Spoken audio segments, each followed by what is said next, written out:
Welcome to the circuit Ricardo Tormo, as we are all set to go for this afternoon's session. But this is no ordinary test. This is the race exercise that we are about to get underway for test session number 3.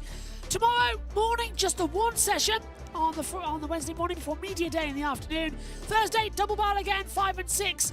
Friday, it's the women's test, 2 sessions across the board, lasting all day. We'll bring you a complete wrap-up of all of the action.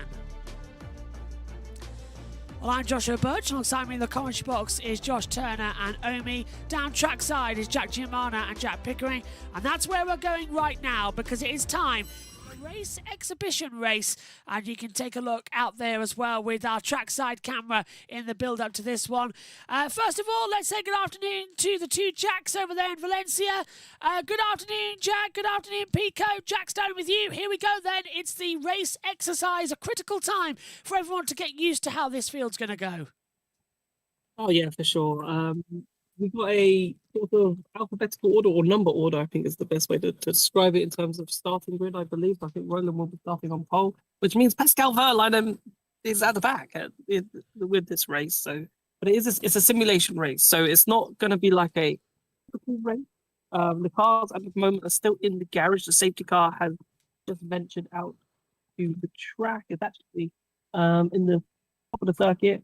And now it's reversing. It's doing something. That's actually quite interesting. I don't know what it's actually doing or why. There may be like a medical car. Not quite sure. But yes, it's not going to be like a race. Don't expect tons of overtaking and tons of people doing banzai moves. It's effectively just making sure that everything is running okay, that people can test their race systems and so forth. Yeah. So that is what we're expected to see. It's going to be a very interesting one. Pico, you're providing our cameras for this one. Obviously, we can't show the actual race, so we'll bring those up later on in the broadcast after the session, but we'll have Pico's there. As you can see, the Lola's heading out onto the circuit. The car's now beginning to venture out. Pico, what's the atmosphere down there? Well, we're about to see. The safety car's just gone and parked up, ready to pick up the cars after they've done their start. And then they'll do a safety car rolling start, and then the race will be underway. That's because back in season 8, as we see the safety car coming down start finish right now, there was an incident where the Jaguars didn't start that race, very similar to what happened in the season finale before, and so it was implemented from season 9 onwards that it'll be a rolling start. So yes, we'll see what happens, but it's very much anticipated because it is basically the first race of the year, technically. So we will be showing all the action after the cars pass the start-finish straight to officially start the race. We'll turn the camera off, put us to people on me, JT, and the boys will call the action. There's the safety car going off on the formation lap. The action of the race will be shown a bit later on in the broadcast. JT is recording it all for us. And JT, coming to you, it's race time, and this is always the fun one. Yes, it is always the fun one, even though it is only the race exercise, they are officially calling it on the timing screen. Not the simulation race, but it is a simulation race. But after a very calm first session earlier on today, only one red flag right at the end with Roland stopping. He is, I believe, back out on track, as it looks like, on the driver track, heading out of pit lane now. Oh no, he's teleported to turn 5. So he is joining the grid. Only one that his tracker is maybe having a little bit of an issue is 23 of NATO, but we'll see. We shall see indeed, but it looks good. Omi, good afternoon. In terms of F2 and F3 knowledge, you're next to none, and Jose Maria Marti gets his first chance at a race exercise. It's critical for him out there to learn how this business works. Yeah, absolutely. Very, very different to what he'll be used to as well. So it's going to be exciting to see how Pepe Marti is he's going to get on. I'm looking forward to seeing him across the entire season, and it all starts with this test as well, learning the experience, making sure that when he actually goes into the first Deep-Pre, he's not confused. It doesn't end up as a nightmare, so it's good to basically have a mock run at it. I think it is fair to say. Don't know who was jumping in front of the camera there as well on the Linktree mouse. That was Nick Golding from Racing News 365. Hello, Nick. Oh, he can't hear me, obviously, but hello, Nick. Nice to see you. No, he won't. Just says hi. I said, hello, Nick. Nice to... Oh, hello, Nick. There you There we go. go. There's Nick Golding. There we go. Couldn't see him. I wasn't looking at the monitor, and all of a sudden, bang. The grid is set by numbers as they will come up. The safety car pick them up. Boys, what are you seeing as they're coming out now onto the chicane? Yeah, they're at the final corners, couple now, and they'll soon be on the grid, and then it won't be long until the race starts. I don't know how long they're going to sit on the grid for, but they'll sit on the grid for a little bit. Yeah, 2x2 start. Yeah. Good. And Pico, do you remember last year when we were here for ages because they stalled on the grid? Yep. Yes, I remember that. And I'm hoping for my arm's sake that doesn't happen again this year. So I hope everyone's taken their seasickness tablets because my videoing is going to be awful. Well, we'll see the opening lap live, and then JT is recording the camera from Pico, and we can play that to you as B-roll footage when the cars head back out to the circuit later on. We've also got the 2 press conferences coming your way from the lunch break as well, so we're going to see some interesting stuff. There's the cars heading out there. Our first chance, actually, to take a look properly at the liveries. And Omi, from a commentator's point of view, it's a nightmare. There's so many different ones as they head further down to the start line. Yeah, absolutely. Bit of a nightmare as well. As we were talking about yesterday, there is just some certain series who just have specific colours as well.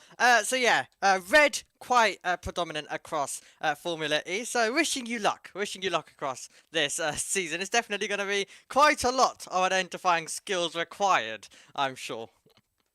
VTO ends, by the way, saying, get a tripod. It'll blow over in the wind over there. Wind is getting quite high. Pico and Giamana, what's it looking like there down there, chaps? They're lining up on the grid. The safety car will pull them away, though. yeah, 100%. So at the moment, there's just this person running down the grid, as you might be able to see. It looks like it's just making sure they're all in their grid spots. So it's not quite. That's like 2 Lolas. I don't know how they've done the grid, but it looked like Verline was going to be last. Verline's not last. The 2 Lolas are at the back of the grid at this precise moment. I hope We should have done the order for you when coming in. Sorry. I've got it. It's Roland Degrassi, DaCosta, Ericsson, Boemi, De No, Vries. Degrassi's 19th. Degrassi's at the back. Okay. Yeah, He's that one there. So he's moved really far back down the field. Okay, so our timing tower, incorrect information as we get ready to go. Fingers crossed it'll be in a second. I've got Roland still hasn't lined up on the grid. Yeah, so that looks like the next down is then potentially back. So we've got 2 cars coming our way. Just 3 cars change the placement. So hopefully we'll have our signal back shortly.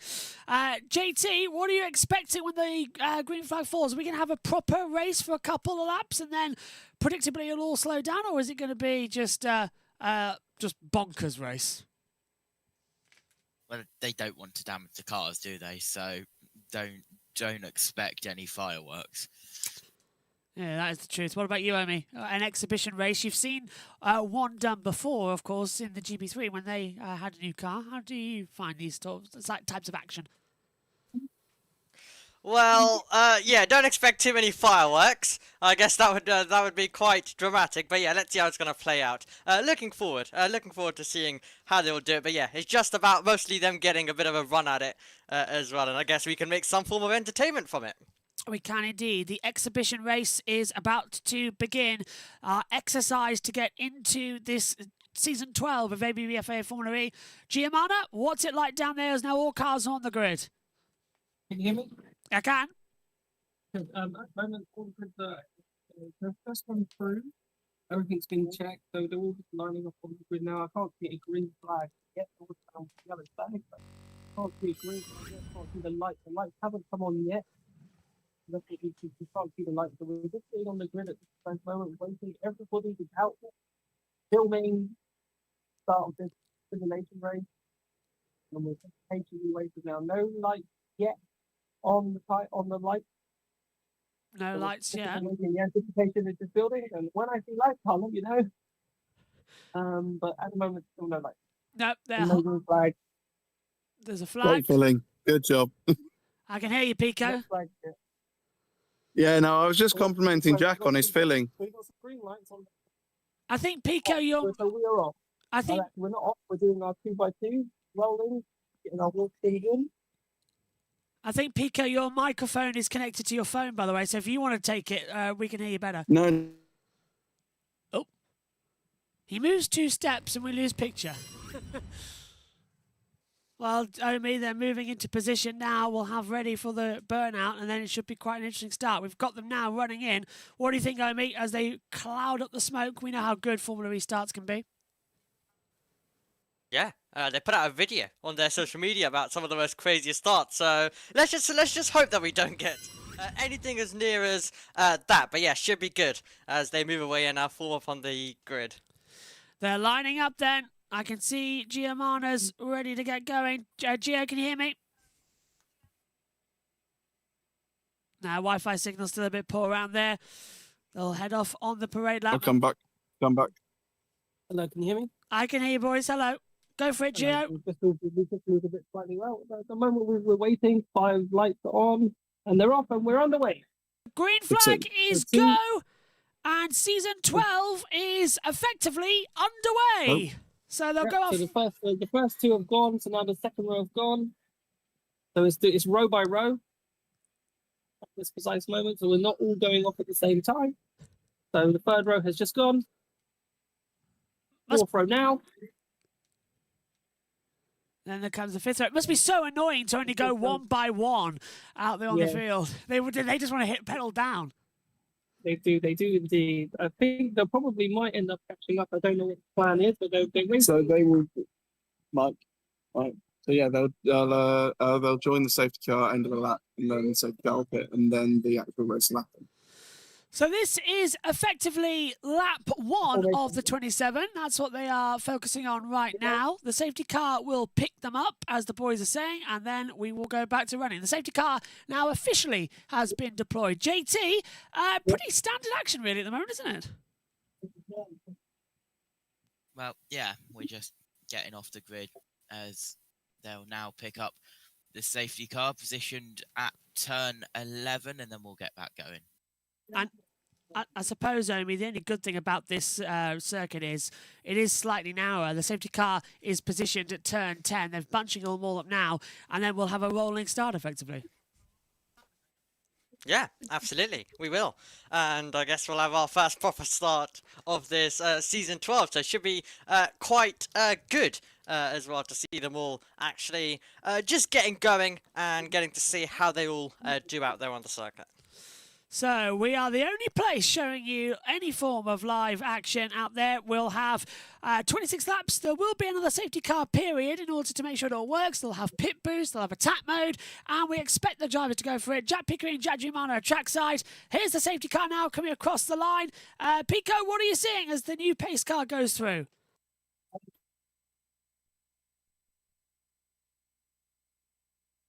A Wi-Fi freeze because of all the data going through, I suppose. Hello. Hello, we hear you, boys.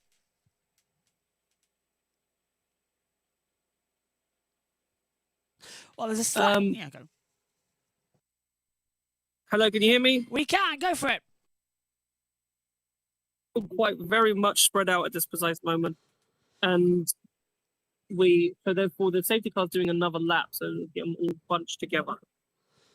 Yep, safety car's bunching them back up as well. The Wi-Fi... As you can see, there's cars coming down the start-finish straight at the moment, and the safety car is currently in about turn 4-5. So they're still actually into the 4-5 complex now. So as you can see, loads of cars still have to work. And the reason, by the way, that we're losing signal from the track, they've fixed it now, boys, well done. It's because every time the cars go by, the amount of electronicity signal that's being sent from the cars back to the pit lane interferes with all types of signals. So the boys are doing an amazing job right now, as you can see on your monitor, as they come through. Safety car is still deployed. They're batching up the pack. It's just going through turn 6 now, and the rest of the field down turn 2. Recovery vehicle, I believe, is passing you two boys now. Can you see anything? No. No.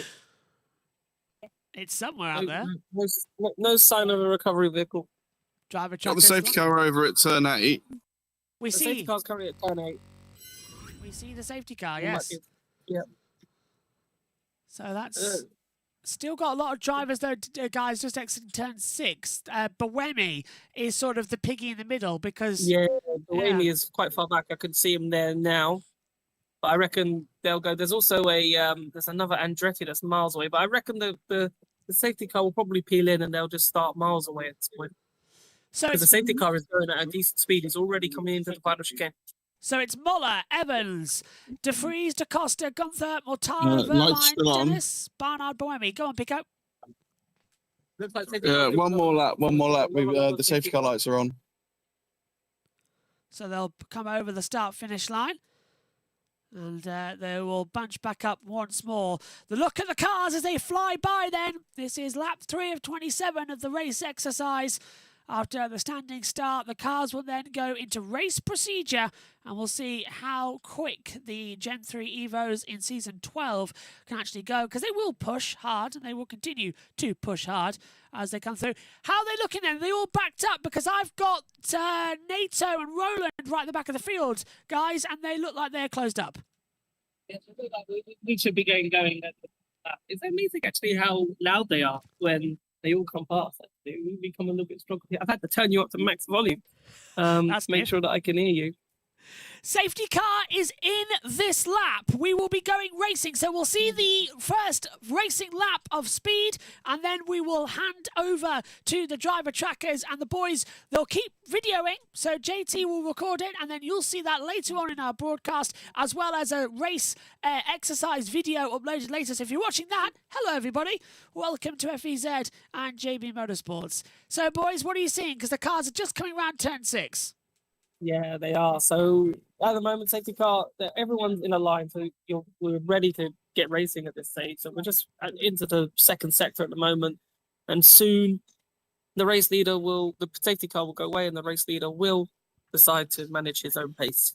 That's Nico Muller. Big pressure to put on him in the Porsche. He's on pole position. Evans, De Vries, Da Costa, Gunther, Mortara, Verline, Dennis, Barnard, Boemi, Drogovic, Cassidy, Marty, Verne, Ericsson, Tickton, Maloney, deGrassi, Roland and NATO. That's the grid. Cars are coming in. The safety car, I believe, boys, has left the field. You're seeing it live. He's coming. Yep, he's left the field, so he's into the final chicane as we speak. Muller is backing the pack. That's nice and ready for that go point. Can't really see the go point in a minute, but the safety car is in the pit.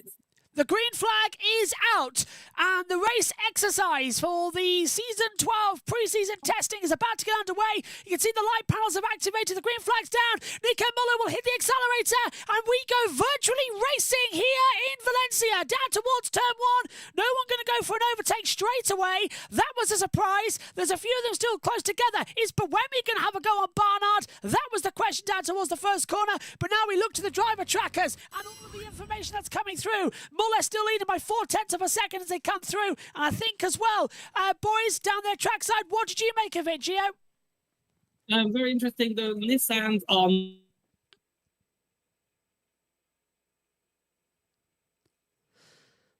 Oh, lost audio from the boys, but we've now got our action. JT, what do you make of that start? They're all still staying together.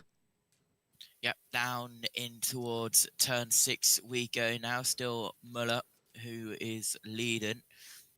The two Nissans, they were trying to mention down there in Valencia how they're so far back. It's Roland in turn 5 as the leaders are in turn 8. Oh. And at turn 4 as well was Norman NATO. So they didn't get going, or they don't want to involve. Jagger's leading. Evans got the head. Muller's dropped to 4th. Has he already gone into attack mode? Because that was down at turn 8. What did you see, guys? I don't know. I didn't see anyone go into attack mode, but yeah, you are quite right. The Jaguar is now leading. Yeah, so I did see people go potentially 3 or 4 wide into the attack mode corner, so that potentially could be what they happens. come across the line now. But yeah, the Nissans played go far. Yeah, Nissan then drop further back as they come across that line. Marty's in 14th, Tictum in there as well. Barnard apparently has lost action on the front field, so that's something to keep across on. As well, yeah, you're right with the Nissans. Roland is just coming to the chicane now, so is NATO. They've backed off massively. They've got no interest in testing this race. Evans is pushing. De Vries is in second. De Costa third. Muller fourth. Gunther in fifth. Omi, what do you make of that one? It's a shame that the Nissans aren't playing ball. Yep, absolutely. They just want to get on with their own thing, I guess, and continue as the rest of them get on with some passing, with some proper running as well, and make all use of this race simulation. They still attack down hard as they come through.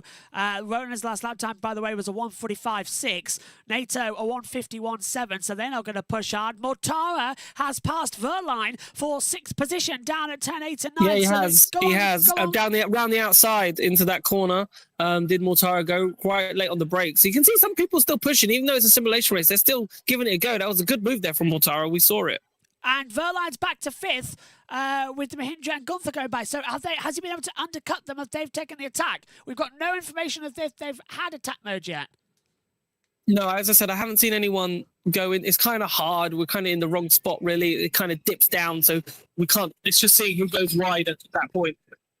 Fastest lap has come from 5th position, Pascal Verline, a 1:28.635 as they come over the line once more. But I think as well, JT, that we're going to see lap time start to fall the closer they run to the attack mode full power runs.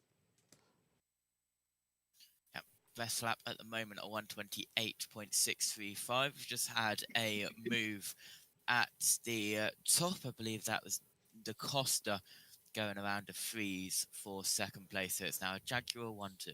Jaguar 1-2 as they come through. Mahindra runs in 3rd. Boys, what are you seeing trackside? A lot of cars running nose to tail at this precise moment. Not much field spread at all as they're in the 2nd sector, apart from the Nissans, which are a bit miles away. As we come into turn 6, looks like 2 Jaguars are line of third at this precise moment. 5 and 2, but no moves into that turn. No one's really diving. They're all behaved themselves so far. No overtakes over into there as they come out. Yeah, Ballard's lap time was did that for track limits at turn 1, so he went wide coming out of it. The Nissans have backed off, but Roland has done a 1:28.551, as we said, so he has got that fastest lap as things currently stand. They'll exit now out of the last corner and come over the start line once again here in Valencia. Mitch Evans is leading, De Costa in 2nd position. There will still be some overtakes to bring through, so it's not all over yet as they fly by the boys down towards turn number 1. Did a bit of a gap there from the Envision to the Citroen. The 2 Citroens pretty line instead. There might be a move from one of the kilometers, but you can't really see from here that he managed to complete it. But yeah, there's a. Oh, that looks like Marty there going very slowly. Is this a full course yellow? Yeah, Marty's gone yellow. No sign of no full course yellow. I've just been told. Yeah. I've just been told that Marty had got spun at the final corner. So we missed that bit, but that's why he is falling down the order and was driving a bit slow. Drive-through penalty for Mortara for a tyre pressure infraction. Oh. Already, a drive-through penalty in a simulation test. Only in Formula E could that happen, to be fair. Roland's got ahead of Marty. I wonder if we'll have a steward's investigation for the Marty incident then. I wonder if there's actual pretend stewards. But we do have a couple of side-by-side moments into that turn, into the attack mode corner. But I don't know who's emerged out. But yeah, a few. Oh, the Andretti getting really close to the Kiro, but looks like they've got away with that all kind of clean for now. Barnard has moved up the order as well. He's got ahead of Jake Dennis, who's dropped down into 9th position. So there's still a couple of places to go. There won't be an energy reveal because this is only a simulation race. So there's not much that we can explain because they keep that very secretive in testing. But what we can extrapolate is the lap time differential between them all. And it's Cassidy who's done a 1:27.282 in 11th position. But yeah, I suppose as well, Omi, just coming to you quickly, for Jose Maria Marti, this is a baptism of fire. He doesn't know exactly what to do in this race. And that's why this is important experience for him to try get used to it before he gets to the real thing as well. So yeah, a bit of a disappointment if he was spun around the final turn. So now he's going to just do his running in this race and try learn as much as he can. Degrassi's had a lap time deleted for track limits at turn 1 about 2 minutes ago. So that was on the previous lap time round. Evans leads, DaCosta, Muller, De Vries, Verline, Gunther, Mortara, Barnard, Dennis Boemi, your top 10. And into the pit lane, boys, is coming Jose Maria Marti. He's down below front you. wing damage. Front wing. That looks like front wing damage. I can see. Maybe actually not too bad. Actually, I'm going to go and come and have a bit of a closer look. I don't know if I'll lose connection though, because the Cura garage isn't far. We'll have a go. Yeah, front wing change for Marty. Front wing change then for Jose Maria Marti. Go on. Yeah, so front wing change is still there. They're just checking the suspension at this precise moment, just making sure everything. Yeah. Making sure everything just goes and stays on in place, I suppose. Making sure it's all okay as the situation continues. De Vries up into 3rd place as well. Cheers, boys. Keep an eye on that as they come over the line once again. And I think as well, Omi, that for Muller to take 2nd position, he's running a 128.7. He's fancying a go because if you win the simulation race, it's still a good position to be in for the season. It gives you that extra bit of confidence. Yep, interesting stuff going on then at the front of the field as they continue to make their way by. But yes, Marty losing the front wing, definitely not the welcome he would have wanted to, Effie. We can hear you, boys, by the way. We have you back, so all good news there. What are you making as that pit stop happened? Yeah, we were just focusing. The team were just checking the suspension, really, just making sure that it was all okay. And they were happy to send him back out. So at this rate, now using free air. It's just good 300 kilowatt lap running for Marty. Just keep practicing. 300. It's a test session at the end of the day, so just get some good laps in. Test session at the end of the day. Get those lap times in as we see. De Vries now leading the race. Evans has dropped down into 2nd position. Barnard's past Gunther. Dennis has passed Verline and Mortar. Maloney's past Joel Eriksson as they come out that last corner. JT, it's all been gone this lap time by. They're all starting now to just experiment with the attack modes. Yeah, I don't see any cars with attack mode on the timing screen at the moment. I don't think anyone has taken it, but across the line we go. It's Nick De Vries, now your leader. Evans, DaCosta, Muller, Gunther, your top 5. Barnard, Pascal, Verline moves up to 7th. It's Mortara, then Dennis and Remy rounds out your top 10 as they head down in towards turn 1. Still pushing incredibly hard, though. That's the thing I'm excited about to see in this simulation race that we have to keep reminding ourselves it is. You can see the lap times and the gaps between them as well, including the best and previous lap times as the cars fly by the timing monitors here. Muller's moved up the order as well. Full course yellow's out, boys. So here's the test. Full course yellow. So explain. So full course yellow. Explain what they're going to do here with the test. They're effectively just checking all the systems are working. Obviously, there is no crash currently out on track, so it's just a preparation for if there was a crash on track to just test all the procedures, make sure that everyone is happy with the full course yellow, a bit like what we do in practice 1, effectively, but this is just testing it in a race situation, and everybody at this precise moment is down to the pit lane speed limiter. And as always, it's a Formula E race. It is very, very close. The cars are still very nose to tail. And I've lost count of how many laps we've had, boys. 10 of 27. 10 of 27. So the order at the moment. Go on, Pico. I'm assuming that's a test. So we've got cars: Drogovic, Cassidy, Tickton, Barnard, Boemi, Costa, Maloney, Mortara, and NATO and Verline have all been given a 5-second time penalty, apparently. But according to the official live timing notes, I don't know if you've seen the same. JT, have you got anything? Mortara's got a drive through. That's what I've got. Yeah. Yeah. We don't know what for, obviously, and it's also not massively important. But I was just being shown them, so I thought I'd report back. I've just seen that myself. You are fully correct. They have been given a time penalty of 5 seconds added on to the end of this race. So that's a bit of a shame to come through. As they're in, but DaCosta leading, Muller, De Vries, Evans, Barnard, the top 5. And Omi, you were very much one going for Taylor Barnard of having a great result in Formula E last year, but you miss him that he hasn't done much in F2 and F3. Well, yeah, great to see a success though in Formula E. That's always the goal for the drivers, to get to something like this, a professional racing career, and he's definitely made the most of it as well, and he's got a great opportunity this season, as we discussed yesterday about his chances. Yep, got a great one to come into as the cars are about to flash by Pico on your monitor now under the full course yellow situation. Well, Pico, how slowly are they going out there? Yeah, fairly slowly. I mean, like, Nico Muller's right up. I'd say if Felix da Costa, if we go back to Queensland Valley, it was incredibly close between the two of them there. Oh, So they're going side by side in seven. I'll tell you who comes out in front, if I could just about say. I think it was Nico Muller on the inside that stayed in front. Yeah, I can see the white of the Jag in the distance. But Muller's still having a go at it. He's still going around the outside of turns 2 and 3.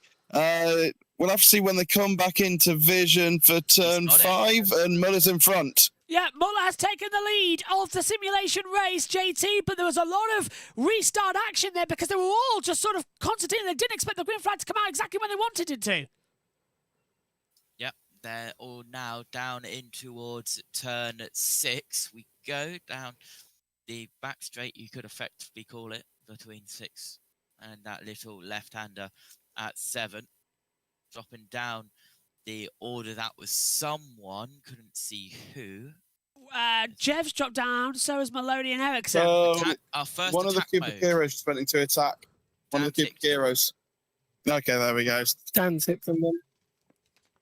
Yeah, I just want to say, actually, while we're here, like, I thought that was very aggressive. Like, we had 4 or 5 wide on the start-finish straight, and you can see why the Nissans are not involved. Like, the Nissans completely, again, just drove straight, slowed right the way down, because that could have easily have been a crash. Oh, very easily as well, as they fly by us once again here on the monitor. Just a few instances coming on. Nissan just don't want to get involved in the exercise race. They just want to go out there, testing the cars as a move, trying to go around the outside. I couldn't see who that was, though. That's Dan Tipton. Dan Tipton was overtaking in a vision there. I think it was Buemi, because I saw the Red Bull. So it was Ericsson Arca. Well, no, never mind. But yeah, I think with the attack mode he's got now, is he can pick his way through the field slightly. So there is still some manoeuvres coming on down on this race as Muller, Da Costa, De Vries, Verline, Evans, Mortara, Dennis, Barnard, Buemi, Maloney, the top 10, Cassidy, Degrassi, Tictum, Ericsson, Jev, Dragovic is 16th, Gunther, Roland, NATO, and Marty, who is, thanks to that yellow, has closed right back up to the field. So that's good stuff. What was going on down there? Are they checking the tyres, the track temperature there? Yes, that's exactly what they were doing. They were just checking the track temperature, just to get more data in terms of like what the tyres are doing and everything. I've got it set at 29 degrees Celsius, boys, just to let you know. That's too hot. Yeah. Too hot. Air temperature. Well, luckily we're in the shade here, so that's all good for now. For now, yeah. Especially you, Pico. You might want to watch out as well. Don't burn. I remember you nearly burned at Donington, to think about it, and that wasn't even a I did, day. yeah. And that was in March. It was not the best situation. Over the line they come again then. Muller's leading that beautiful livery on that Porsche now, being able to take in. It's a shame that's not going to be full time. And it was that another manoeuvre down to turn 1 coming in from Tictum. Yeah, it was Dan Tictum. Yeah, no, Tictum on a Citroen driver. Cassidy. Yeah, up at 11th. It's hard to spot the numbers in the sun. It's very difficult. They need to make that a little bit clearer. But we've got the driver tracker telling us that information. Although, boys, I'm sure you'd agree with me looking here on the screen, the driver tracker is a bit useless because they're all running so close together. It's the timing tower we're needing. Yeah, do you not have that? Is that not working for you guys? Oh no, we've got both. We've got the driver tracker and the timing. It's just that the driver tracker, they're all meshed together. So the timing tower is easier to use. Yes, 100%. Yeah, because it's all very nice and close. There's a move here on the outside. 3rd place. 2nd and 3rd. Not come off though around the outside. The Jaguar holds on. Just a little bit of a manoeuvre further back, trying to close back in. So that's De Vries and Costa. De Vries trying to pass to Costa for 2nd and 3rd. Yeah. Yeah, McLaren on the grid on the ball, Tristan. And Dan went for attack mode. And the Nicky's asking as well, Pico, did you pack your sunscreen? Yes. Has he brought it? No. No, I did bring it today. I did bring it yesterday. Over the line they come as well. SB10 has just remembered that this is the first preseason test without Sam Bird. Very true. Giamana, how does it feel without Sam there? Zane Maloney into the pits. Maloney's boxing, guys. Maloney is boxing. Is this the first pit boost? I'm coming. Maloney is here. Yes, Hope it you is. could see, pit boost is a pit boost stop. It's actually not gone to plan at all. It didn't go in at first, so it's now in. But yeah, a little bit slow on the old pit boost going in. The mechanic was like, is it in? Is it in? And he had to take it out, put it back in again. That's what she said. I'm sorry. There was an open goal. There we go again with the first pit boost of the season, and the Lola's giving us brilliant access down there. It's a long charge though, boys. It is a long charge. 30 seconds is a long time to be standing still. We're just watching, but it's out, and Maloney's a bit slow to get away. Always hitting some buttons. It's not like, there he goes. He's found it, and he's off. Yeah, well, that was a bit similar to what we saw last year, Pico. Do you remember when Maloney caused that delay on the grid because he couldn't get the car going? Yeah. Thankfully, he's got to at least the start of this race, and this year got to the pit boost as well. But we'll see who's coming in. They're just coming through the final chicane now. See if anyone comes in. And yes, we have got someone taking the pits. Is that a Mahindra? I'll take over. So we've got Parade cards. So we've got Muller in. We've got Jaguar in of number 9, the number 9 Jaguar. 77 Taylor Barnard, 16 Sebastian Buemi, and the 25 Citroen is in, I think, of Jean-Eric Verne, followed by an Andretti 28. So they're all flying in to do their pit stops and the pit boosts as they come through. So let's go put them in. Muller, Evans, Barnard, Buemi, Jev, Djokovic all in down there in the pit boost. And I think as well, JT, this is now where the race starts to take in two different forms, because everyone who stays out, you want to get them out as long as possible. Yeah, you do. As we see the pit charge underway, attack mode for Zane Maloney as he takes it on his outlap, and I believe Lucas de Grassi has also gotten the attack mode. Yeah, and they're leaving out the pit lane now, as Pico can see, very bravely handing out the phone there on the monitor. Giamana, how was the pit stops? Did they go all right?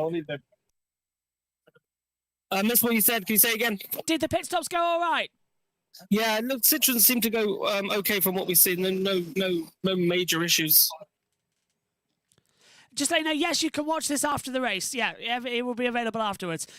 So we will be able to keep an eye on the simulation race. They're coming over the line once again, though, as they fly by. No one coming in just yet. Fastest lap for DaCosta. Now Gunther. 1:24.323, boys.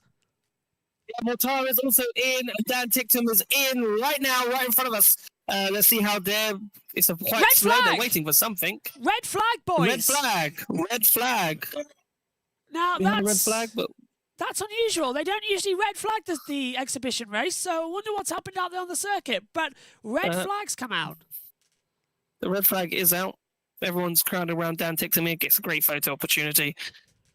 So just to explain, you would have seen a little bit of a wait before they plugged in the charger. Just been speaking with Toby from eFormal D, and that's because they were taking the 5-second penalty before they plugged it in. So they'd served the penalty, and they would have gone back out again. But there is a red flag, and we're not really sure what for. Is this a rehearsal, Toby? You think?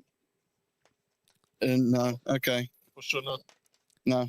Well, there is. Yeah, no cars seems to be on the track. However, there is a tractor on the far side on the gravel at the moment. Look like he's doing a bit of lawn mowing. That's part of the MotoGP. Is he? Okay. All right, so that's not our bit. No, that's not our bit. You are right. That is not our bit, because love a confusion. Have you got anything on the tracker, guys? No one stopped. Everyone's moving. No one stopped. No one stopped. So this might just be a test for a red flag, which, this is what could happen in a simulation race. They're just testing all the systems and making sure that everything's happening. It's just weird that they've done it at the pit boost time. Yeah. Feels like it could have been done at once all this had been completed. And so forth. But yeah, we're here. We're literally standing up off Dan Tickton. He's currently got his visor up. He's just sitting there having a great time, probably singing in his head.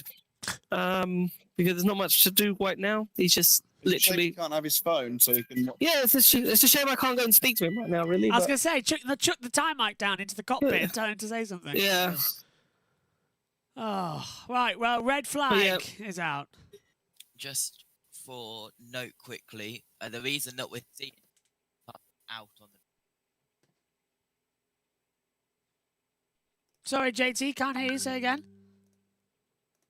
yeah, just for note, the reason that we're seeing so many cars showing as out is because the timing screen thinks they're out because of how slowly they're actually going under the red flag limiter. So we've got a recovery, 2 safety cars, and the medical car now showing up on our monitors up here in the commentary box. But we've got no signal that the race is going to restart soon. There is Dan Tickton, just getting ready. He's coming at the worst time in the pit boost, and the rest of the field coming in now.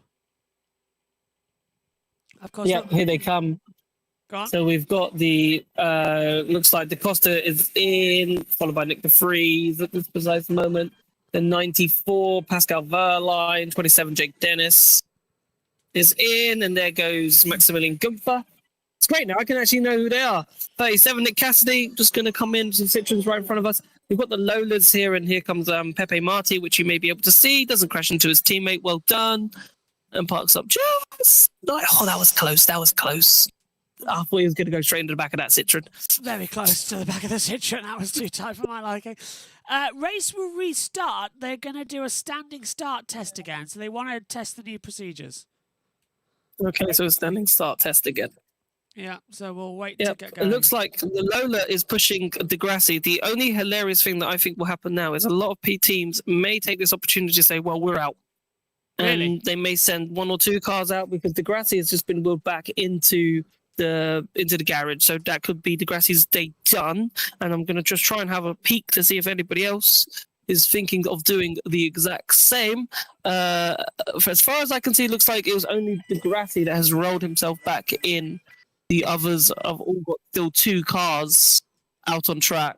And here comes a Nissan of Oliver Rowland, because he's so slow that he's just made it. I don't know. I haven't even seen Norman, to be fair, but he's probably there. Very interesting. Very interesting. Everyone- Go on, pick up. Everyone's getting some lovely photo opportunities at this precise moment. Yeah, well, perfect opportunity down there. I hope you boys are taking full opportunity of that with the simulation. It's hard to. Can't do 2 things at once. Yeah, that's fair. Oh, well, don't worry. The footage you're getting is brilliant because now under the red flag we can have the camera on. So, Pico, you've become our cameraman for this one as the race is suspended. We'll wait to see what's going to happen next. I mean, what were you making of that then? I thought it was quite an interesting run to begin with. Yeah, it was an interesting way to see what we would get. And yeah, a bit of intrigue, a bit of Formula E stuff going on. So that was good. Now let's see how the standing start is going to go. Let's see how it is all going to play. Looking forward to it as we complete this red flag test. So they'll restart in the order they were. Gunther had a 124.323. So that was the order as things stand. JT, what about you? That was an entertaining sort of 16 laps before that red flag came out. Yep, and it all goes quiet as everything gets tested. But Dan ticked in front of us, and I'm hoping that the camera quality improves a little bit, so I can snap another thumbnail photo. But we'll see what the Valencia wife wants to do with that one. It's looking all right on my side, although it gets every night. It gets good. It is improving. I might go for it now. There's the full screen that we're looking at now. It has improved. It's been improved massively. Fantastic. So there we go. Crystal clear 4K imaging. Thanks to Jack G.M. and Jack Pickering out there. Pico being our guide. There is Dan Tickton looking on and just waiting to head back out there on the circuit. Reminder that this is the only place you can see live coverage of the ABB FIA Formula E testing. So if you like what you're seeing, make sure to like and subscribe to the Formula E Zone and JB Motorsports. And remember, you can have your say on testing, getting to the FE bar throughout the day as well. So, Emmy's asking, boys, if you shout loud enough, will he hear? So if you want to go out there, give him if we shout loud enough, I'm sure he'd hear us. Yes, give him a shout. I don't want. I don't think it's the most professional thing that we can do. Really. Just shout, Dan, we're live. Give us a wave. Dan, give us a wave. Dan, give us a wave. He's busy. I don't know. Pepe Marti's taking his gloves off. He's actually putting them back on again. It looked like he's taking his gloves off, but he's put his gloves back on. But yeah. Just waiting now. We're just waiting, yeah. We're just in a bit of a lull. Welcome to Red Flag coverage, commentary. What can we talk about? Cars, Formula E. Yeah. What's there to talk about? Lots, I'm assuming. Genuinely, when I'm hoping this restarts soon, because otherwise I will need to go in and put some sun cream on. No, it's not that hot yet. Come on. No. Come on. It's not about the heat. It's about the UV intensity. Oh, and the sun's going to come over in the next that's not. 20 minutes. That's rubbish. It was. No. That's Mate, it's comedy. It can be 28 degrees, and it can be worse for your skin if it's like 12, but the UV index is higher. You should listen To be to fair, him. it's a wonderful clear day here. Like the blue skies, there is a couple of clouds. Actually, to the right side, it's blue. But if you look to the left of the circuit, the final quad is very grey. But yeah, that's Valencia. It's been wonderful. Yeah, wonderful blue skies. There is an FIA man down there. He's just, I don't know what he's doing. He's just having a chat, and he's got his walkie-talkie. Everyone's like, oh, can we just either get in the garage or just go back out, because this is a bit, I mean, like, just a waste of time. But Pico may be saying about how hot he is right now, but at least he's not the driver. I'm quite cold. Oh, yeah, keep I'm on. super hot. I'm super hot. I always have been. Absolute dynamite. Boys, boys. I'll be professional. Who's around you that you can talk to? Who's around you can doorstep? We can doorstop in on the editor of eFormel News if we want. Tobias Wirtz is around us. That's a nice moment. You think you'll be an interview, mate? Are you? Tobias, welcome in. Do you want me to? Welcome in. Yeah, you don't have to. Hi. How are you finding the simulation race? I'm actually quite shocked of how, when the full course yellow was restarted and they were quite aggressive, I was expecting fireworks. Yeah, not at the front, but the drivers in the back were quite aggressive. I think they were driving 3 wide, partially 4 wide on the straight, which was a big surprise for me. Yeah, the Nissan guys obviously don't want to race. They are driving slow behind all the others with 20 seconds back, I think about. So yeah, very impressive, the crash simulation of Pepe Marti. Yeah. Yeah, who broke his front wing and got a new one. I think that was not simulated. It looked really broken. It looked real. Yeah. We're not living in a simulation right here, right now, are we? No. So yeah, now we're standing here and waiting to get green again. Yeah. So I don't know how long it will take. It looks like most of them are going to stay out there on the track, which is good. Last 2 years ago when I was here, a lot of people just called it a day. That's random points, and we ended up with like 7 cars finishing. But it looks like most of them might end up going back out for this. Probably, but we have to wait and see if the drivers will finish the race on the street or come to the pits quite sooner. The next session will start at 3 Central European time. So 15 minutes. So 15 minutes, yeah. I don't know what's going on now, but yeah, it looks like they will be going out again in 5 minutes or something like that. I don't know. Yeah. Well, you guys have got the timing screen, so therefore you'll be able to tell us when we will go green again. Nothing at the moment. But nothing seems to be happening. Oh, hold on, I can hear Dan. He's saying why? Why are we doing this? I had that, yeah. Yep. He's not happy, Dan. Dan's not happy about this. Yeah, don't blame him. Not many people are, mate. This red flag is weird out there. They're not giving us any information. as to why this session has been suspended. What else is happening? Who else can you doorstep? There's not many people out, to be fair, actually, not quite now. I can talk to good old Formula Source if they want to say hi. I hope so. We need people. You want to go on the radio? No swearing. I've learned the hard one. Full name, Formula Source, what do you want to be called? Tyler. Tyler's fine. We've got Tyler, different formulas from... It is Formula Source, right? I'm not making this up, as I'm just randomly forgetting everyone's publications. What have you made of this race? Well, I noticed Degrassi's front wing's been cracked. Okay. Back of Dan's car looks like it's been battered. So I've been mooching about. What damage can you see? So the back light bit here, Yep. it's been see it, knocked in, and Degrassi's front wing had a big crack in it. This might explain why Yeah. Degrassi has gone into... Oh, yeah, that is It's got a big crack in the front. And Then then, back in. Oh, yep, you can see that. so I imagine that the two things are probably linked. That's why Degrassi's in the garage. But he has been overtaking under an attack mode as Dan. So I keep just hearing Dan complaining, shouting. It's actually quite fun. But yeah, there's not much going on here. I think everyone's waiting. Well, There's a tractor out, so I don't know if it's debris that they're clearing up. I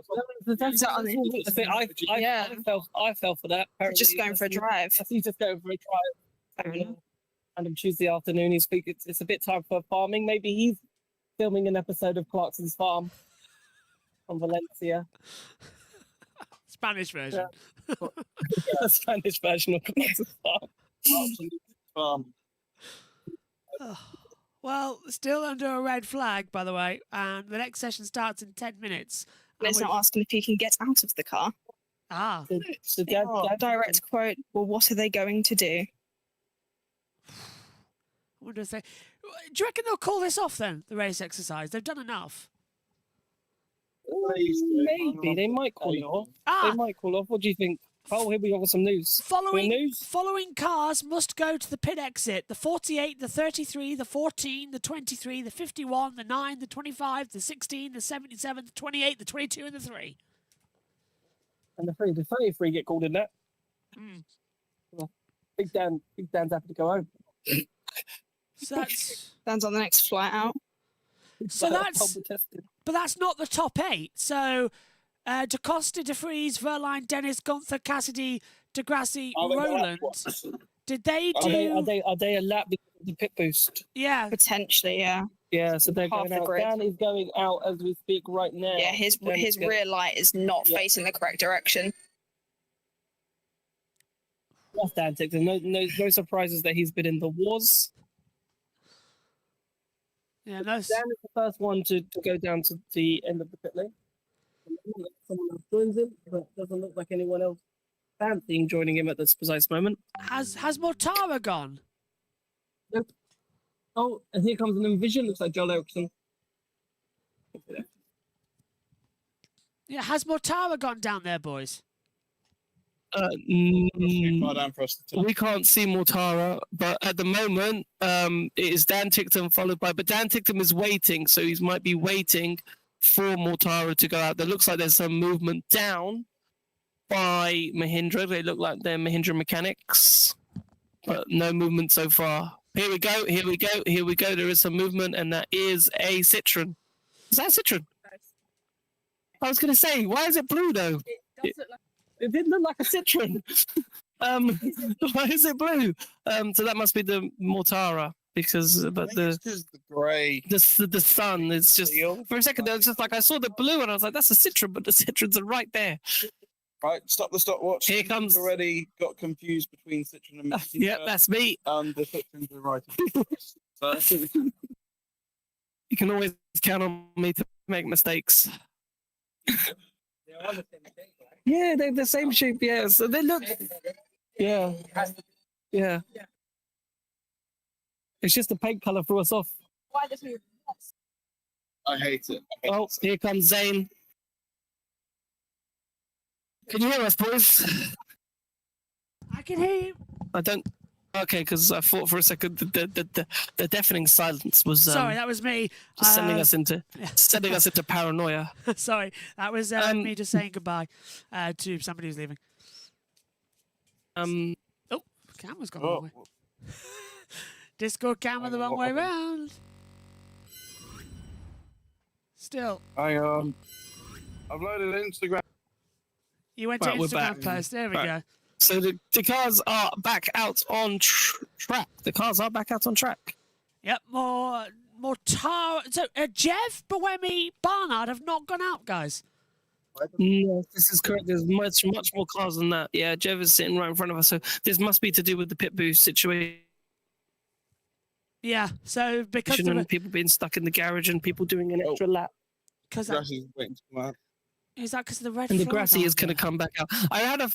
Maybe it was a good thing that they did this, so that it gives the FIA and Formula E a chance to test when a Iraqi red flag is called out during a pit boost procedure, what is the correct thing to do, and to test that and put people in the right phase. So I can see why this was simulated, because it might be a bit messy, because who was in the pit boost, who was in the pit lane, and who's a lap down, who doesn't need to be a lap down, and get everybody back into some form of positions. And also, I think with a red flag, you have to start with the order from the previous lap. So if those who are in the pit lane are technically allowed to restart from where they were, but that'd be pretty amazing in a race situation if they've done their pit boost and people in front haven't, and they've kept their 8th place and start in 8th, and then the people in front have to do the pit boost. You would not like to be those people starting in the top 8 who haven't done their pit boost and everyone's done it behind you and are right behind you.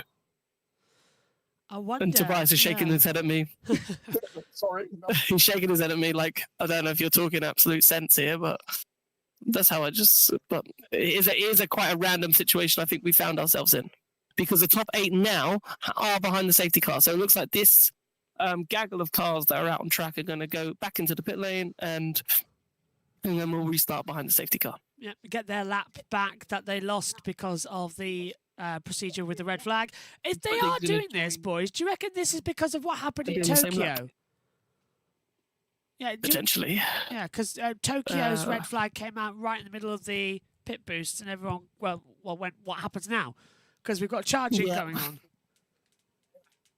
So, yeah, it looks like it could be exactly the reason they just want another practice run. Maybe they weren't happy with how things happened in Tokyo, so we're just having another run through. But yeah, it looks like the Nissan has just joined the back of the Grassy is waiting to come out, so the Grassy will come back out. This pit limiter stuff is really slow. It's really slow. The cars are in the final sector, but we've still got 2 cars in the second sector coming up to the attack mode corner. It's just very slow. Yeah, so it looks You like... feel like you could walk faster. Because I feel that, yeah, coming into it. Reminder, if you are new here to the Formula E zone, make sure to join the Discord, and after this you can get all your thoughts in via the FE bar. We are in the chat room now. That's where we are broadcasting from. We're live in Valencia for today's action of the test. Josh Birch, JT and Omi up in the comments box. Jack Giamana and Jack Pickering are trackside for us, providing the images. Right, are they coming into the pit lane or are they going out of the track? What's happening? At the moment, we haven't even got that far yet. So they're coming into the pit lane. They are coming into the pit lane. So we can see the first 2 now coming in. Looks like a Mahindra and a Kia Road to the Mortara, of course, which will be Mortara. And if you can hear that sound, that's the sound of all the cars coming into the pit lane. That's the siren. Yeah, that siren is very much vital in Formula E, so that you can hear when the cars are coming by, so you don't get run over. Believe me, they are quite... They're louder than you think. They're louder than you think. I was about to say, that was the next thing. They're louder than you think, but they do creep up on you a little bit, especially when they're coasting. How loud are they, boys? I can just about hear you. Looks like Jev has had enough. No, he hasn't had enough. He literally went to pull in and then pulled back out again. I thought he was pulling in to say, right, I'm not coming in.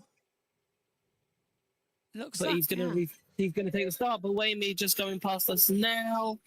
Back in the field alongside Taylor Barner. Not a great race for the old Barnator.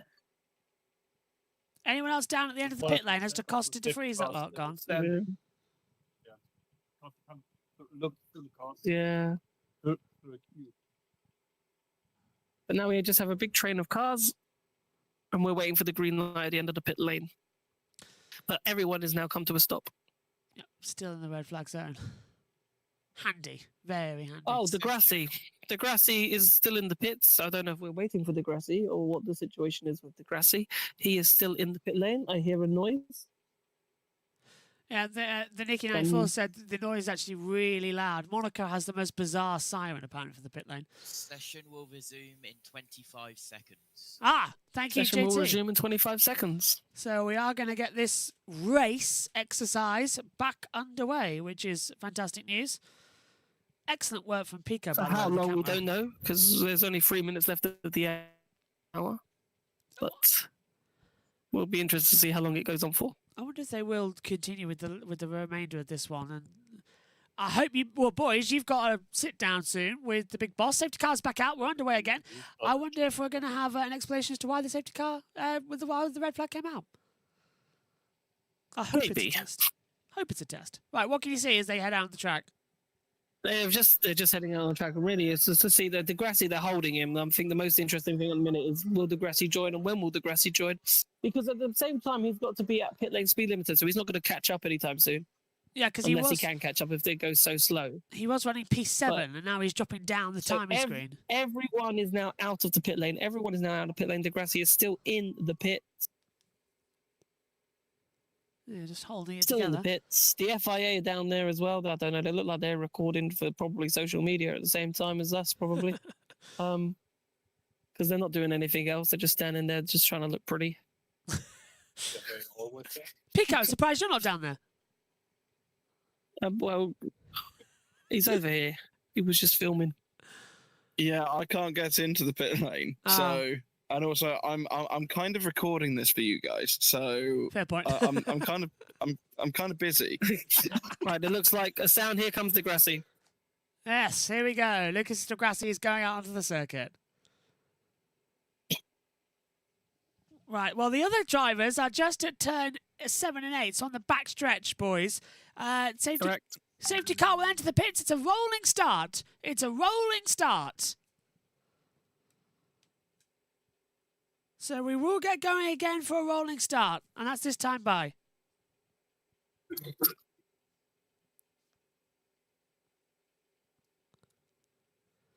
So they come out the back stretch. What do you think, JT? Going to make this one a good one with a restart? Well, we shall see, but the safety car Ich is setze die now Karte heading raus, towards jetzt final ist chicane. Neustart. So the pace car will come in, and we have a green flag, and the race exercise is back underway. We've got a couple of cars in the pits. Three cars in the pits. We have 3 cars in the pits. We have so we have DeCosta, DeFries, and Dennis in the pits. So they've all decided to come into the pit lane. Is that to serve a drive-through, or are they retiring? No, they're all boxing. They're all boxing. Looks like pit boost. All pit boost. Pit boost. Pepe Marti is in front of us for pit boost as well. Straight in this time. No waiting for 5-second penalties for Marti. He's been a good boy. Yeah, this is the first thing that Marty's been able to have with any sort of attack charge. It's a brand new one for him with pit boost. And what are you saying? Is he going to get this procedure right, Giovanna? Well, there's no massive movements on the steering wheel like we saw with Zane Maloney. The pit boost, it might happen now because I think the mechanic is getting ready to take the pit charger out. He's just standing there. Takes a while. There's a car comes out, then let's see what he does. He releases it. It's a sudden shock, isn't it? Like, it's quite impressive. Like, as soon as he hits it, it's like he's just, and then the steering wheel just jolts in his hands. Quite aggressive, the old pit boost. Yeah, Joe, is this your release? Is this your first time seeing the pit boost in person? No, I have. No. I've seen the pit boost before. London, I saw it before in Valencia, and but obviously it's nice in Valencia because you can see it up and close. Yeah.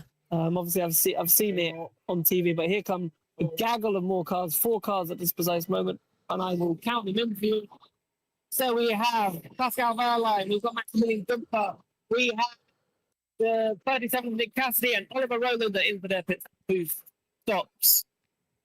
So they all take over with pit boost as well. There you can see it just below. Now, have they got 2 there as well with the rear jack and then the cord going in? No. Each team has 1 charger. I just thought it looked a bit One weird. charger. That's why you can't double stack. So it's against the rules. Therefore, you have to do it one lap after the other. Not really Formula E related, but it is with what I will say. Aston Martin have just announced that Jack Crawford's going to be its third driver for 2026 in Formula 1. That is because Felipe Drugovich has committed to Formula E. So Drugovich is no longer in the Aston Martin seat there. So there's an information for you, Pico, that Drugovich has committed to Formula E. Yep. NATO in as well. The Mahindra and the Andretti blast past us down the straight, and here comes Lucas de Grassi for his pit boost stop. Nice and quickly in on his marks, and then we'll just have to wait the old 30 seconds to see how it goes. And we have a Kiro in, so this can't be Dan Ticktum again because he served it, but then he didn't serve it, did he? He didn't serve it. No, it's Pepe Marti. He's back. Okay. Did Pepe Marti to retire? This looks like Pepe Marti to retire. Oh, he could have done with those extra lap times, but it doesn't look like he's going to have it, sadly. He's being held in the pit boost. Unless this is a time penalty we haven't known about. Drugovich has lost out on times. Go on. No, he's being allowed to go out again. There's just a stop-go penalty there for Marty as the Grassi goes off. So interesting why Marty has done that. That Ticktum is just posting down the side of the lane. That is the biggest post I've ever seen. The safety car is coming down towards the end of the pit lane. Also, just it's a bit. He's moving for whatever reason. Finally. Although we have got a safety car test that hasn't been done, but I suppose they've done red flags. Maybe that's what's coming because he's been called. No safety car on the boards just yet, as some cars come through the final chicane onto the start-finish straight. So, and that is Maximilian Gunther and the Mahindra and the Andretti. The car entering the pit lane and the Pascal Wehrlein. It's through. So yeah, the race has got a bit messy. So if you've been following Oliver Rowland back in for whatever reason, he's already been in. DaCosta's still in the pits. Has DaCosta given up on this one? Potentially. I can't see. Roland has been wheeled into the pits. So Roland's given up. He's down in 15th position. Drugovich had a lap time deleted for track limits at turn 1, just as the race restarted. So he's gone over the line as they all flash through. Mortara leading for Mahindra by 2.7 seconds to Nico Muller. John Erikson's in 3rd position. Evans, Barnard, Boemi, Jev, Maloney. And now Drugovich has got ahead of Maloney, actually, further back on the circuit. So that's something to keep an eye on. As here comes past the camera, NATO. Back to you, boys. What? Filming that? Film the pass. Yeah, NATO's in. NATO's in. Yeah, NATO's in the pits. You are right. So it looks like NATO's back. That's go on, boys. It looks like. Yeah, that's in the box. In the box for NATO. He is done. Well, it doesn't make sense. They did have no interest in this race at all. So I'm not surprised that they've gone, right, that's enough. It's been an hour and 5 minutes. They're fair to them. They have done a lot of running. They've done a lot. They've got a lot sorted.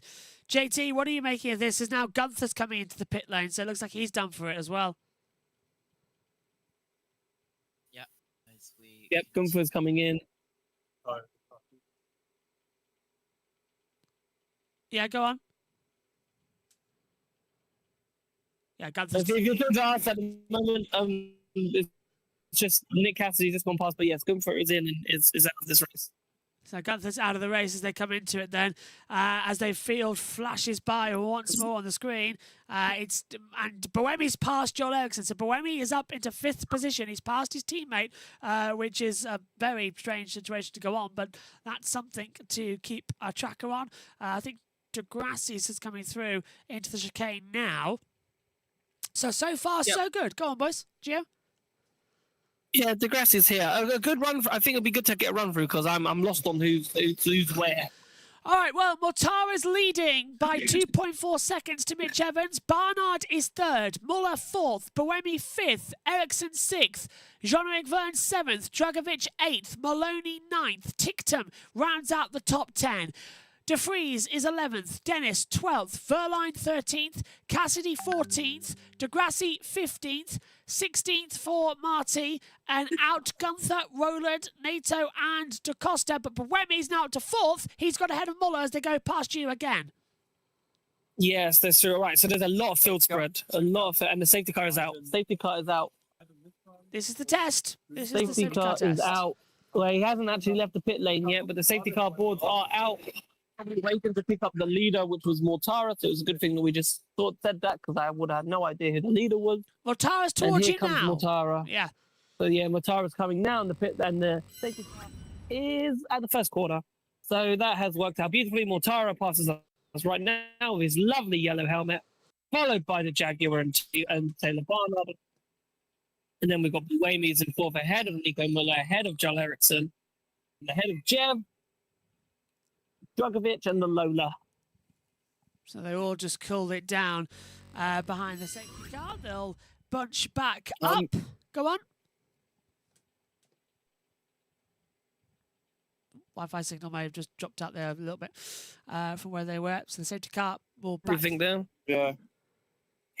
Where's Zane Maloney? That was the question, sorry. Yeah, I can hear you again. So As Pico nearly dropped his sunglasses in the pit lane. I knew he was going to, I knew Luckily he might that- drop something. Yeah, he dropped his. He was trying to ask where Zane Maloney is, and ended up nearly dropping it. He probably nearly fell in the pit lane. A Pico in the pit lane. That would that's have been a new good. one, yeah.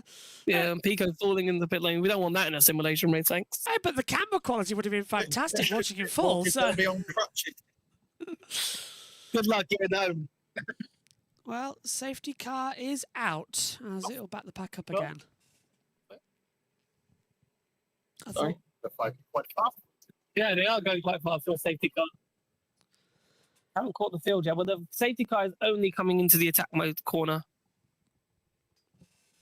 right now. So he's picked up the leaders, and the remaining field are just in the. So the ones that haven't kicked him up are in the first sector at this precise moment, coming up to like turn 5. yeah, that's DeFries. And- That's DeFries, Dennis Verline, and then Cassidy's a bit further back. Yep. So hopefully the safety car doesn't need to stay. It might do one more lap. Once the safety car is done, I reckon it won't be long until we see the checkered flag at all. I don't know what lap we're on. It's lap 23 of 27. We're about to start lap 24. All right. So I would say one more lap in, yeah, then a couple of laps. That kind of makes sense. Not as many cars have dropped out as I thought they would have. I thought more would have dropped out, to be honest with you. But maybe potentially after the safety car, a lot of people may drop out. There's one already coming into the pits right now that looks like Taylor Barnard. It is Taylor Barnard, yeah, the DS Penske coming down. So I reckon Barnard's had enough. It's because they've got a lovely livery designed by Sean Ball. It's beautiful, that. And he's come in, and he's come in. It kind of gives me the Monaco vibes. Yeah. That they had a couple of years ago. Kind of gone back to that. Because I suppose, I know he can design some like wacky liveries, and then like what I mean by wacky, like they're just out there and they're quite exuberant. But when you actually got to design it for a real team, and you've got probably like you have to do this, you have to get this sponsor in here, you have to have this sponsor here, then it becomes a little bit more limited, I suppose. As Nick Cassidy's still circulating quite a way behind the safety car. Safety car in this lap. Safety car in this lap. Safety car in this lap. Anthony says, guys, what team after this session finished outside the new team that's debuting is going to be major changes in the entire paddock, drivers and crew chief? Yeah, this is going to be. That sounded like I didn't hear a word of that. No, sorry. It's just Anthony asking about how everything's going to change over with new teams coming in, like the Cooper Caras, where they're going to finish in the order. Well, they're not new per se, Cooper Kiro, but I don't even know if they are Cooper Kiro anymore. But Yeah, they are. they still are. They're just referred to us as Kiro. Never forget to Cooper. But Cooper is just the main sponsor, isn't it? It's nothing to do with It's a main sponsor. No, Is it not? It's a main sponsor. became Cooper Hero before Sao Paulo, but they didn't change the livery. There you go. Livery for Mexico. There we go. We're teamwork. Teamwork. Yeah, they'll be all right. It's just we have to remember they've got that year-old powertrain, so therefore, Yeah, that's going to be what they could annoyance. achieve this season could be a bit hard for them. But for them, it's all eyes on Gen 4. Green But obviously, they flag. don't have much control over that. Yeah, safety car's in. Green flag's back out. Giamano, what are you seeing as Mortal will blast past you now? he does blast past me, and he's attacking. He's been building up a little bit of a lead over the Jaguar of Mitch Evans, and it seems pretty much status at the moment. The Kiros have had enough. They've said no more. They've been overtaken by everybody. They've just pulled to the side and have allowed everybody to overtake them. So the Kiros' day is done, I think. And here comes Nick Cassidy. Well done, mate. He's still going. Extended by 2 laps, 29 laps new race distance. So the race extended by 2 laps. They've added 2 laps of the race because of the safety car periods. Kind of makes sense, though, doesn't it, JT? In order to put that out there. I bet Dan Ticktum's absolutely loving this. He's like, I've got to do 2 more laps. Are you kidding me? I think the Kiros are going to box at the end of this lap, to be honest with you. Considering they let everybody pass, I think they're boxing at the end of this lap. Mortara still attack pushing. mode from Matara. Quite a few going into attack mode at this precise moment. Yep. And he has maintained the lead, Mortara. Forced the Jag off. You brought the Envision. Yeah, the Envision. I think that must be Joel Eriksson. Must be up to second there. I can tell you that the attack modes are Mortara coming through. Yep. Remy second, Ericsson fourth, now fifth, Okay. as Muller has taken fourth away. Right, they're coming past us again. So Mortara Lee's got big lead against. Oh, and that's an overtake for Nico Miller and the Jaguar of Mitch Evans. Round the outside. And the two Lolas side by side, and the Kiros do continue. So I wonder why they decided to just allow everybody to drive past. Maybe they're just practicing some slipstreaming, or I don't know. But Nick Cassidy can actually see some cars now. He's catching up. So Mortara, Buemi, Muller, Evans, then Eriksson, Dragovic, Jean-Eric Verne, Maloney, De Vries, Dennis, the top 10. And Dragovic gets ahead of Jean-Eric Verne as well, down on the back half of the circuit in towards turn number 3 and 4. So he's made that move very nicely done on the inside line. As you can see them all circulating at the top of the hill. Mortara, though, is quite the distance away, but Muller's taken second position back to Buemi. He has indeed. And he's got a bit of a gap. He's in attack mode, is Nico Muller, because you can see the purple. So another car has just dived into attack mode. There's quite a few purple halos that we can see right now. That was Jean-Eric Verne. He's taken attack mode. Yep. So Verne on the attack as they come through again. De Vries now gets ahead. So this is just going to be lap 27 coming up. So it'll be 3 to go. The field are going to fly by once again with Mortara in the vision. And this will be the action point again. I think as well, JT, now everybody who's stayed out on the circuit, they're just going to go for it, aren't they, JT? Yeah, lead up has 2.5 seconds. Then it's 1.7 seconds on There's a low limit. ready. Muller, Who's that? 10. They're all going for it as they go past the boys out there in Valencia. Jack, what are you seeing? I missed a Lola. That's what I'm not seeing. Cassidy has slowed right down. He may be boxing at the end of this lap because the Kiros are miles past us. And Cassidy is just coming through the final corner right now. Does he decide to continue? Makes zero sense. He does continue. Why he slowed down about half a minute, I do not know. But he's just past us now. But yeah, Mortara, massive lead at this precise moment. Muller, massive. The attack mode really advantageous there. Oh, there's a Lola. So that Lola's dropped up to like 5th place. Them two are battling each other. So maybe with attack mode as well on one of the Lolas have gotten themselves right up the pecking order. This is and it's quite close. Mortara's now done a 1:22.850. He's pulled out 3.1 seconds to Muller. So Mortara coming through your picture now. He's leading by quite a margin, boys. He is, and it kind of just backs up Mahindra's pace so far. They've been, really quick in testing so far, and they win this simulation race. And Frederick Bertrand was talking about, learning how to win. I know there's about 4 cars here, by the way, 2 side by sides going down into the first corner. They kind of sorted themselves out going into turn 1. Tell if there was an overtake in that or not. There was. Tobias is nodding his head saying there was an overtake, but I didn't quite see it.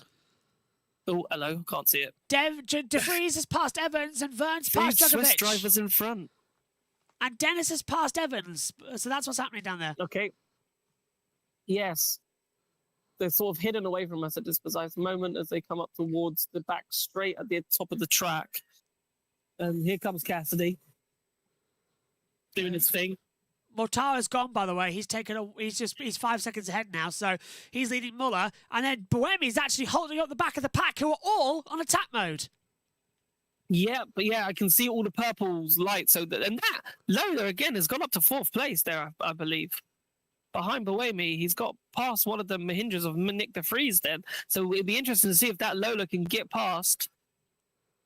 Still pushing quite hard in this one, as Mortara's coming back past you now, boys, over the line. This is the last lap. Go on. Last lap. Nico Muller has gone down turn 1, there's a gap. Mortara's got this in the bag. Is there going to be an overtake from the Lola? He goes round. Oh, he goes to switch back onto the inside. And has he got it done? He has got it done. The Lola, that was a great move. Dummied him. Went round the outside. Switched to the inside. Got the move done. He's up to 3rd. There's another move at the top of the hill as well. I think the Envision has dropped up. Oh, no. Well, I'm having fun. Apparently, the grass is a lap down, but it was still fun watching the Lola make the moves. DeGrasse not even appearing on my timing screen. That's how much of a weirdness he is. But de Vries is past Buemi. Vern's past Evans as Mortara's coming into the attack zone now. Close contact. And Andretti has just passed Buemi, I think, into whatever turn is at the top of the hill. Turn 6. Someone's into the pits. Looks like Cassidy. In front of Remy. Cassidy's done. Oh, well, there it goes. Right, Eduardo Mortara is coming into the last few corners now and will approach the line. So, Eduardo Mortara will win the simulation race here in pre-season testing. He's taken out 5.6 seconds. Mortara wins the simulation race. The flag was late. The flag was late. What a disappointment from the simulation race in terms of the checkered flag. He missed the race leader. He didn't know what he was doing. Wonderful action. Wonderful run. So over the line they will all come. Mortara, Muller, de Vries, the top 3. Dennis, Vern, Evans, Ericsson ahead of Buemi.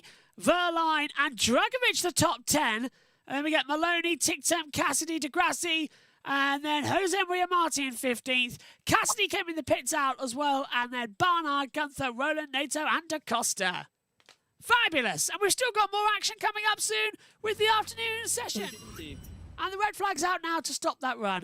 And I'd just like to say thank you to Current Lap, who's donated $9.99 and put out saying mega coverage and grab a round of coffees. Thank you very much, Cal. Well done, mate. Thank you, Current Lap, as well. Very appreciative. Well, what do you make of that one then, boys? Trackside, that was quite a lot of fun. Took us a while to get to the end, though. Yeah, it took us a while to get to the end. 1 hour and what did we start? 10 past, about 1 hour and something minutes of just pure commentary. We still got phone battery left, so that's brilliant. Mortara's been given a penalty. Mortara's been given a penalty. All right, so Matara's been given a drive-through penalty and not served it, so he hasn't won the race. It's been so Muller has won the race. Yeah, Muller has won. So Muller technically has won the race. Mortara has been given a penalty for not serving a drive-through penalty, which has been converted into a time penalty, and he's now down to 12th. So Nico Muller wins the simulation race by 5 seconds to de Vries, Dennis, Vern, Evans, Ericsson, Buemi, Verline and Dragovic, and now Zane Maloney, the top 10. Tictum, Mortara, Cassidy, DeGrassi, Marty, and then out was Barnard, Gunther, Roland, Nato, and DaCosta. So Muller wins the simulation race. Wow, even post-checkered flag, there's still drama. That's typical Formula E. Yep, 100%. Typical Formula E. We're just waiting for the cars to come back in, kind of like the final shots. But yeah, honestly, it was more aggressive than I thought it would be. There was some good moves. Like that move that I saw there from DeGrassi, even though he was a lap down, I thought he was challenging for third. But wow. And even on the restarts, it was very aggressive for a place where they don't want to get contact. And there was contact. We saw broken front wings. We saw broken light panels. So it did get a little bit tasty out there. Thanks to Adam, who's donated £5, £5 saying thanks for the coverage. No, you're more than welcome. Thank you so much. We massively appreciate it. Please remember, just hit the subscribe button. and the like button as well. And if you want to become a member, you can also become a member and just support us. It helps us do this more often and bring you guys the best coverage that we can possibly bring you. So the season will start in Sao Paulo in, well, a month and a half's time, December the 6th, and we'll be there all day for all of the action. The cars coming back in, they will head back out onto the circuit shortly for the afternoon session, but coming up here, we'll also have the press conference with all of the action from the trackside audio, so stay tuned for that. That's coming up soon. And Saz says, if you're in Valencia city centre at some point, I'll buy you guys a beer. That's from Saz. Thank you, Saz. I think we have to take her up. I hope you're smiley somewhere. What Or shiny, that's the word. Shiny. Oh, that was fun. In come the It's been a cars. minute. So, boys, how long do we now wait until the next part of the session? It depends. I'm not 100% sure, to be honest with you. It will go green I at don't some know. point. I would have said 3:30, but now might be 4:45. Yeah, I would say 4:45. I reckon an hour and 15 minutes of running. They'll kind of keep it to a round number, I'm assuming. But, you know, it's Formula E. But when we go live, we'll let you know when it goes. So I would say we'll hear from the press conferences now, probably. Yeah. And then it'll go green at some point. It's not immediate. The red flag's still out. Well, if you two just hold with us I for a reckon minute. Yeah, go on. We will do. I reckon, Josh, throw to one, and then we'll find out. Yeah. Okay, sounds good. So Nico Muller wins the simulation race, and that is always the way to go. We've got more coming up after the break. So, as we will wait for the action to continue down, the systems have reset themselves, and we will have apparently a 3-hour session still on the clock. I don't believe that for a second. Coming up shortly as well, as the test session 3 will get underway. Boys, I'd love to ask you a quick question, actually. And I know, Pico, you've got the camera. I'd love actually to see... Can you show us around where you are in the media centre area? The green light's gone on, by the way, so we're already underway. Has it? Yeah. The red light's still on the pit. Red at the end of the pit lane. We've got green light and timer ticking down up here. Okay, so maybe the timer has. Maybe they might start true. It's just start the timer and you just not not started the session because it's still red light at the end Right, of well, the pit lane. keep an eye on that. Adam has become a member as well. Welcome to pole position. Oh, thank you, Adam. Well, pole position. Thank you so much. So- Massively appreciate it. What's happening out there? So what's in the media centre? What's all around? Who have you got there? Show us around. Well, I have to go inside for the media centre because obviously it's just people. It's just people. Tom Brooks. Just That's people. Tom Brooks. We're live, Tom. Hello. There you are. Brilliant. There you go, Tom Brooks. Where is he? He's in the pit lane. He's there. Oh, there he is. Give us a wave. That one. Oh, yes. There he is, Mr. Brooks. So yeah, good friend of the show, Mr. Brooks. He really is, yeah. Came on last year, but yeah, still red light at the end of the pit lane. So no cars going out of track just yet. Don't know when it will go green. Pit lane doesn't look 20 very seconds. live at the minute. Oh, session will start 15:26. JT's told me, so 20 seconds it'll go out. 15 in 20 seconds. So there you go. So 1 hour. So I'm gonna more cut. on the clock. So we'll take a small break, and we'll let you guys. Yep, sounds good. I hope anyway. Can you hear me, guys? Hello. I think they might have gotten JT. I think they've worn out a phone battery. Oh, there we go, boys. We can hear you. Say again. Hello, sorry, we were just going to throw over and let you guys continue. The light has gone green at the end of the pit lane. No cars have filed out just yet. So I can talk for a little bit. I can even come inside and maybe talk for a little bit. Go grab Because some everyone interviews. everyone has gone inside at the minute. Well, you go grab some drivers. Go see what you can get, record them and send them over. We'll take a break Well, here. we'll do. Good luck, guys. We'll take a break Yep. here, and let's take over and send you back to some of the drivers and press conference interviews. Let's hear from them on the Tuesday press conferences.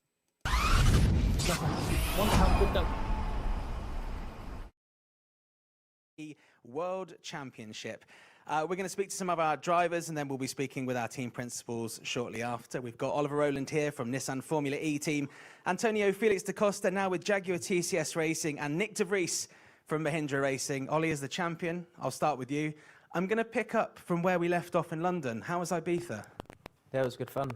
Any more details you'd like to disclose? Not really. Did you take any of the team? Yeah, I took all the engineers, basically. And Norman. Norman came in the end, but Norman was a bit of a letdown, actually. Why?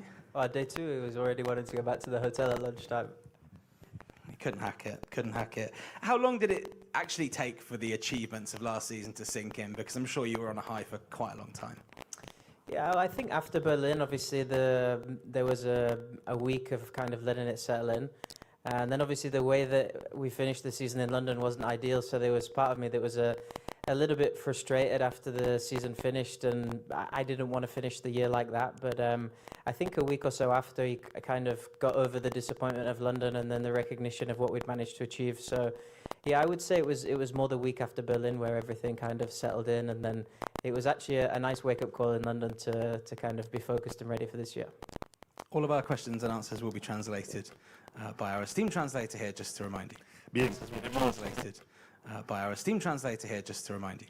bien, queremos simplemente dar las bienvenidas a todo el mundo. Ya hemos vuelto para esta 12ª temporada que vamos a estar aquí en el ABA-FIA, un campeonato mundial ABA-FIA de Fórmula E.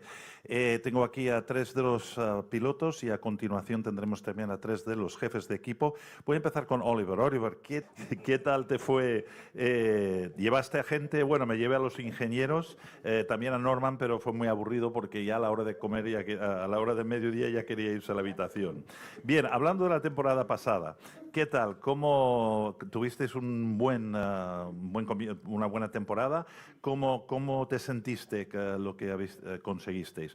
Bueno, después de Berlín realmente es cuando nos dimos cuenta lo bien que había ido todo. Desafortunadamente después en Londres pues es ahí donde nos quedamos bastante decepcionados y lo que yo diría que fue justo después de Berlín donde realmente nos dimos cuenta de dónde estábamos. How different does it feel arriving here now as the defending champion and seeing the number 1 that you've chosen to adopt on your car? Honestly, not much different. I mean, yeah, the number 1's nice, but I feel like it's business as usual. You know, we have a test program to get through. Like I said, the end of the season wasn't optimal for us, so I think we had a nice wake-up call the last few races, and we've been hard at work to try and understand some of our issues from the end of last year, and I think we've done a pretty good job. So it's just business as usual, trying to get through the test program, trying to understand some stuff, and trying to improve to stay towards the front for the rest of the season. Bien, ¿qué tal? ¿Cómo te sientes defendiendo pues, el campeonato? ¿Cómo se siente viniendo? Dice, bueno, no es una gran diferencia, te digo, ser número 1 es genial, me gusta mucho, pero estamos aquí para hacer la prueba. Y aquí después, en la temporada pasada, pues no acabamos la temporada en una forma óptima, pero creo que fue un aviso para nosotros y ahora vamos en esta prueba a ir probando y viendo cuáles son los temas que tenemos que aprovechar y arreglar durante esta prueba. Thank you very much, Ollie. We'll move on to you, Antonio. It's been a big change for you. It's good to see you back here in different team colours, and there was a lot of speculation over your future that went on for quite a long time. How happy are you to now be here with Jaguar TCS Racing, and how are you settling into your new surroundings? You could have just asked me and I would have told you. You didn't have to speculate too much. I'm just kidding.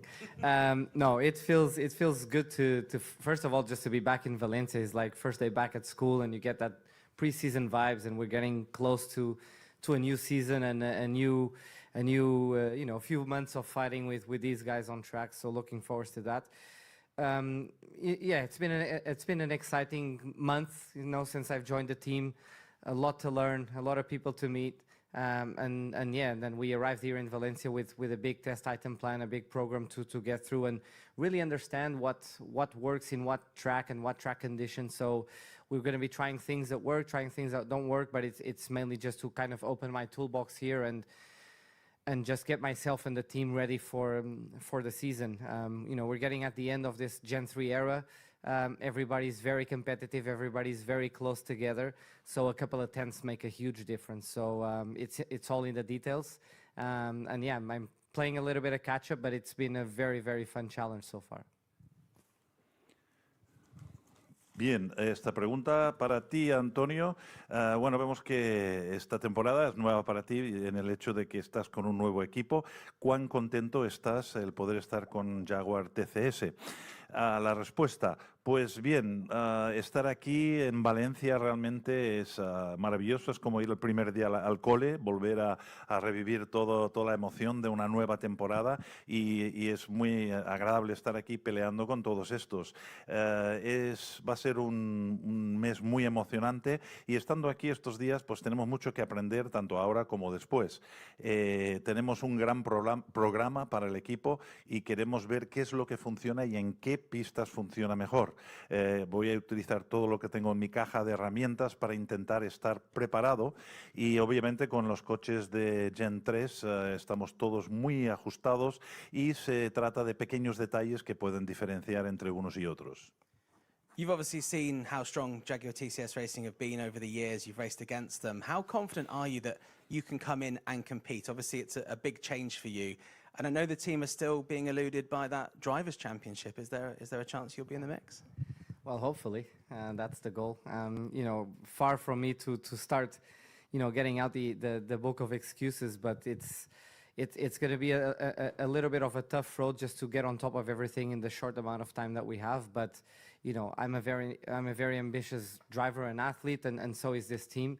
It's probably, if not one of the most successful teams in the Formula E history. So the goal is only one, right? We want to win, fight for wins, fight at the top. So that's what we're working towards. Bien, bien, has visto, pues nada, al llegar a Jaguar TCS, has visto lo fuerte que es este equipo y esto representa un gran cambio para ti, el entrar. Y la respuesta es, bueno, por supuesto que es un cambio, pero yo no quiero dar excusas. Es un camino duro que tenemos por delante, pero yo soy un piloto y un atleta muy ambicioso y quiero estar siempre arriba. Y esto es uno de los equipos con mayor éxito en la historia de Fórmula 1, así que de Fórmula en general. Por lo tanto, vamos a hacer todo lo posible para estar arriba de todo. Thank you very much, Antonio. I'll move on to you, Nick. Good to see you back here. Enjoyed seeing what you've been up to over the summer, golf, a lot of driving as well. A really strong end to the season last year and actually a very strong season for Mahindra in general. A top 10 finish for you, 4th in the Teams Championship as well. Would you consider now that a baseline for what you want to achieve going forward into season 12?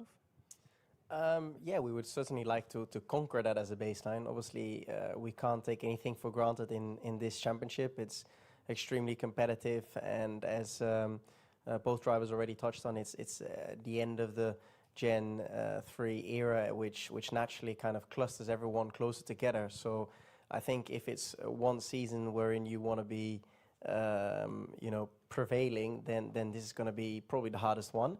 But we definitely enjoyed momentum at the end of last year, and so far we're feeling good and excited towards the upcoming season. But yeah, we take it a step at a time, and we just continuously want to do better than what we've done. And yeah, we keep that on track. Bien, Nick, me alegro de verte y sé que este verano pues has estado jugando mucho al golf, has estado conduciendo. Después de la temporada pasada que fue muy potente para vosotros, tú estuviste en los top 10 y el equipo fue cuarto. Esto ha puesto un listón para vosotros, ¿verdad? Y la respuesta es sí, por supuesto, y no queremos tomar nada por descontado. Es una competición extremadamente apretada. Estamos al final de la era de Gen 3 y significa que todos los coches están muy juntos, muy amontonados durante la carrera. Y si hay alguna temporada en la que tenemos que sería bueno prevalecer, es esta. Me siento muy bien, pero vamos a ir paso a paso y vamos a hacer todo lo mejor que podamos. We know that you and Edo have a great relationship, but also the team at Mahindra do seem very close, and I've heard there's not been much change over the off-season. How important from a driver's perspective is that you continue with the same car as last year, but also the same people around you all searching for the same goals? Yeah, I think that's actually hugely important to keep the continuity within the team. Obviously, we've come from quite far, starting together in season 10, and being able to keep the same group of people together who have gone through that journey so far, I think is going to be crucial to the start of our upcoming season. So very happy to be continuing working with the same people and same people in the team, and so far the atmosphere is good. Bien, sabemos que tú y yo sois bastante buenos amigos y Mahindra pues no ha cambiado mucho, ha mantenido todo bastante similar. ¿Qué se siente ir con el mismo coche y la misma gente y con los mismos objetivos? Respuesta, sí, es importante el estar todos juntos. Desde luego el mantener el equipo, estamos desde la temporada 10 juntos, casi todo el equipo, y eso es crucial para el comienzo de esta temporada. Queremos seguir trabajando de esta forma y mantener el gran ambiente que tenemos. Thank you very much. We've got time for one question from the room. You can ask in English or Spanish or any of the drivers' native tongues if you'd like to. Perdón, si alguien tiene una pregunta, puede hacerse en español, en inglés o en el idioma de cualquiera de los pilotos.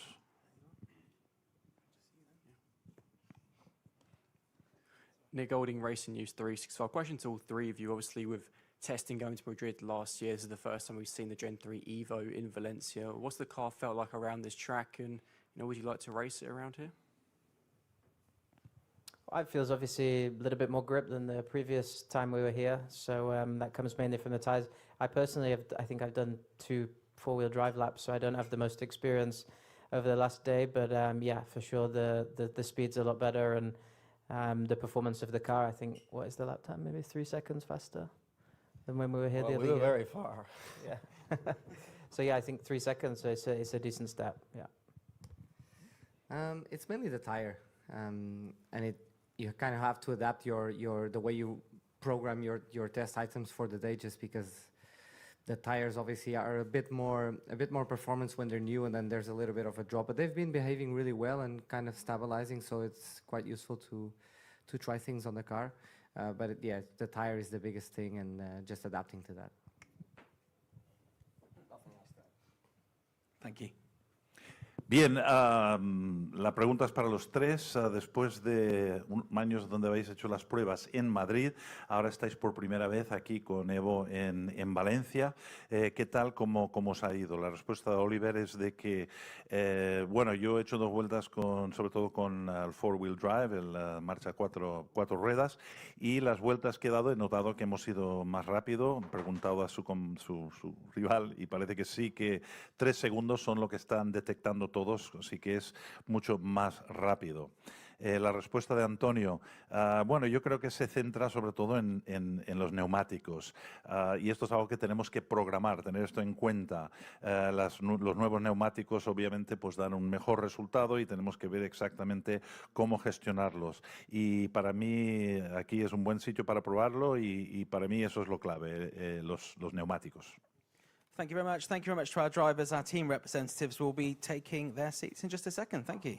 Muchas gracias a nuestros pilotos, y ahora dentro de unos momentos estarán aquí los jefes de equipo para seguir con la rueda de prensa.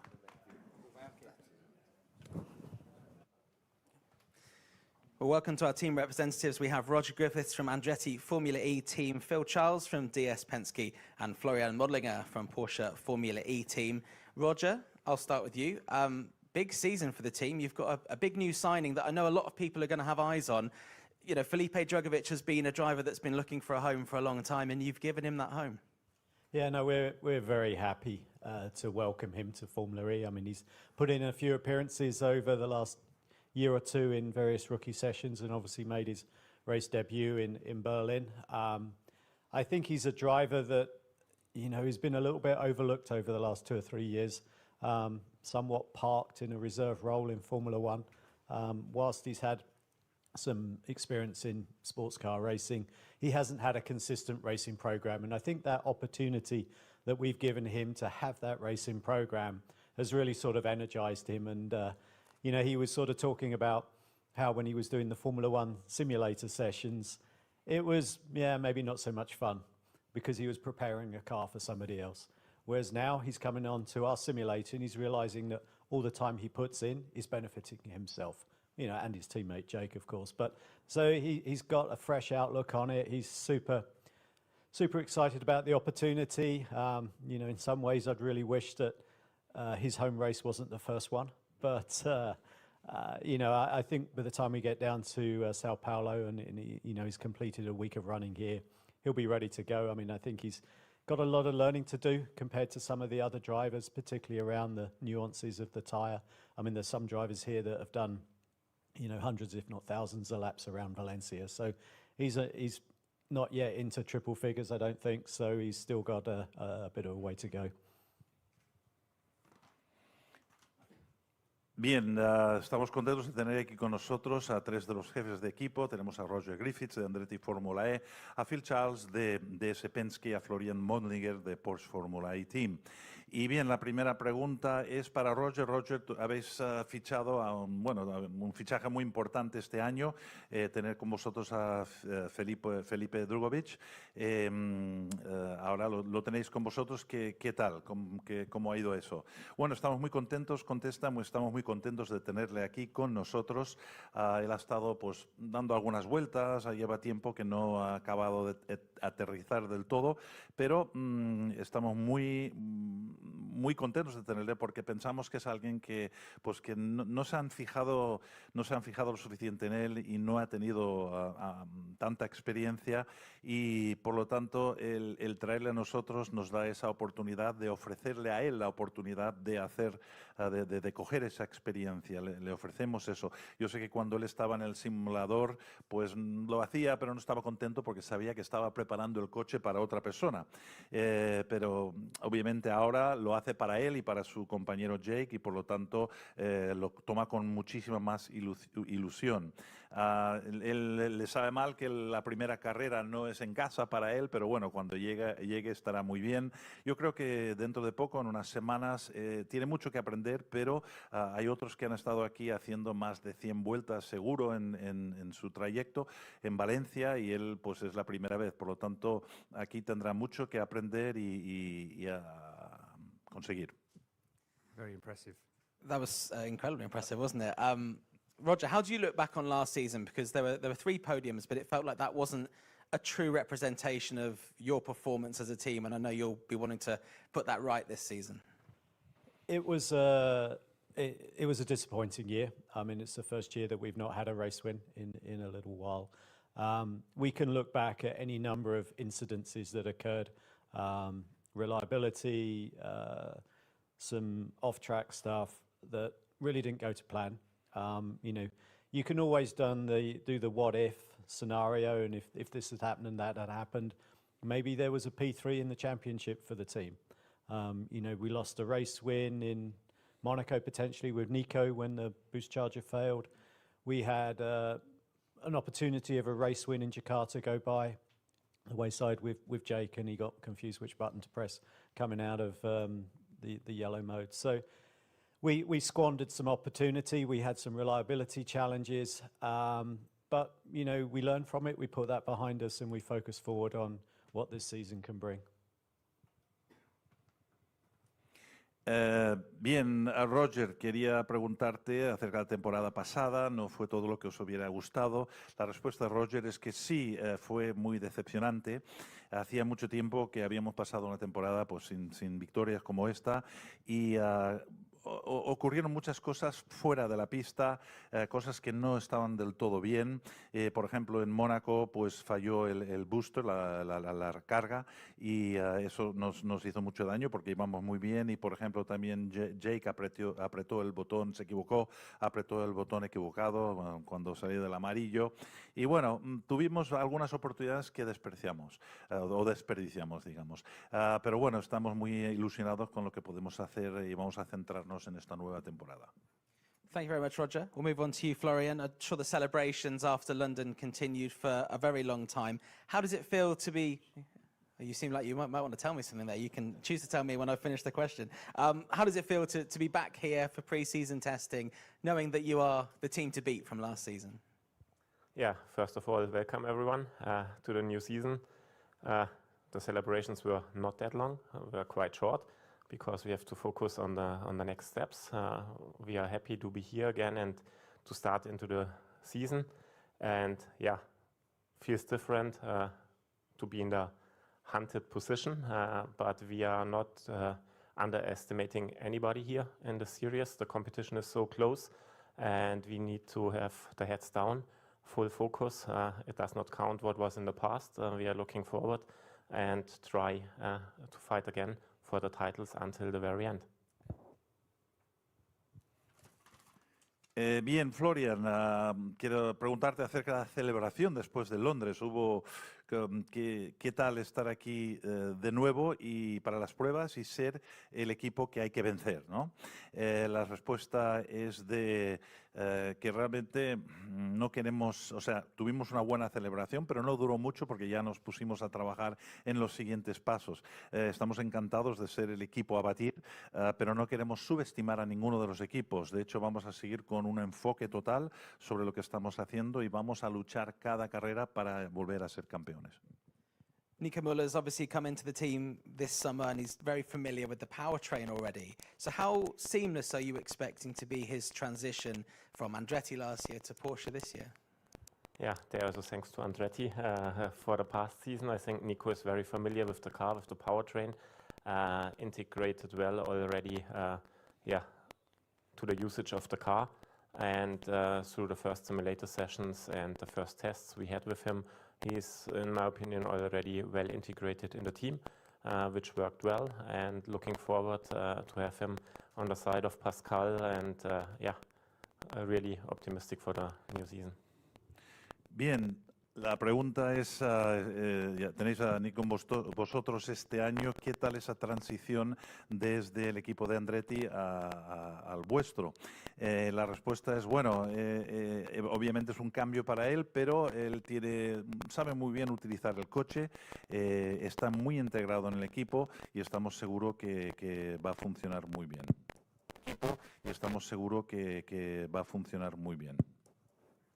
Thank you very much. I'll move on to Phil. We've also got a shiny new signing, much like Roger, but your shiny new signing is the standout rookie from last year that we can finally talk about. How has it been working with Taylor Barnard so far? Well, first of all, it's great to be back in Valencia. You know, the floods last year, amazing to be here. And then secondly, to answer your question, I've got a big smile on my face with Max and Taylor. But Taylor comes in, he's the most amazing young talent. He did a great rookie year, as you mentioned, but it's more than that. He's doing a lot of homework in the background with us already. He spends a lot of time on the sim. He works really well with the engineers. I mentioned yesterday to some other questions somebody asked, he's really a really nice jigsaw piece puzzle that fits into the team. So he's an aggressive driver on track, races really hard, amazing young talent, that's exciting, and he fits into our group really well. So with Max and Taylor, really, really pleased. Big smile. In fact, it's hurting a little bit. I'm smiling so much. And really looking forward to the season. Bien, la pregunta, también tenéis un fichaje muy importante este año, el rookie de la temporada pasada, Taylor Barnard. ¿Qué tal el tenerlo con vosotros? Bueno, en primer lugar, estoy muy contento de estar aquí de vuelta y también, sobre todo, después de las terribles inundaciones que hubieron. Y referente a tener a Taylor, pues tenemos todos una gran sonrisa en la cara. Él lo está haciendo muy bien, está trabajando duro, está haciendo sus deberes y además está trabajando muy bien con los ingenieros. Encaja perfectamente en el equipo y creo que con Max y Taylor juntos pues se van a entender muy bien y van a trabajar juntos y vamos a seguir trabajando para una muy buena temporada. Fifth in the team's championship last year. I know that's not where you want to be, and I know also you've got two gentlemen to your right that you don't want to disclose too many secrets to, but what have you been focusing on in the off-season and what will you be focusing on this week in testing to help right that situation? Sure. I mean, that's a really good question. And we, of course, we're aiming to beat these guys every day. You know, that's the focus of all of the group. But you have to look inside. You have to look at what did we do well last year, but what are the areas that we really want to work on. We went into the last race last season in third in the championship. We came out in fifth. So we had a little weak spot right at the end of the season. So that's the obvious thing. You've just finished on a little down and you think, right, hang on, what happened there? We won 2 races the rest of the season. We had good pace at lots of places, but we came out of the last race not quite where we were. So that's the immediate one that we answered. And there's some little obvious items there that we've put right. But I think it's also clear to say that when you start to look introspectively, you don't know what the others are doing. You know, you go away. It's like I mentioned before. It's like when you're at school. You know, you've done a school year. Everyone goes away for their holidays. What have they learned while they're away? Have they all grown? Have they learned something new? Have they done a new course while they're away? And they come back, and you don't know what the others have done. So we don't know whether the others have grown a foot. But what we do know is we've worked on ourselves, and there's lots of areas that when you really break it down that you can improve on. And there's lots of work that we do in the virtual world, so lots of simulation that's gone on in that period between the two seasons. So you put lots of little bits together. There's a few changes that we've been able to make on the team side, bring in Taylor, and we've hopefully got a really good package there that will deliver going forwards.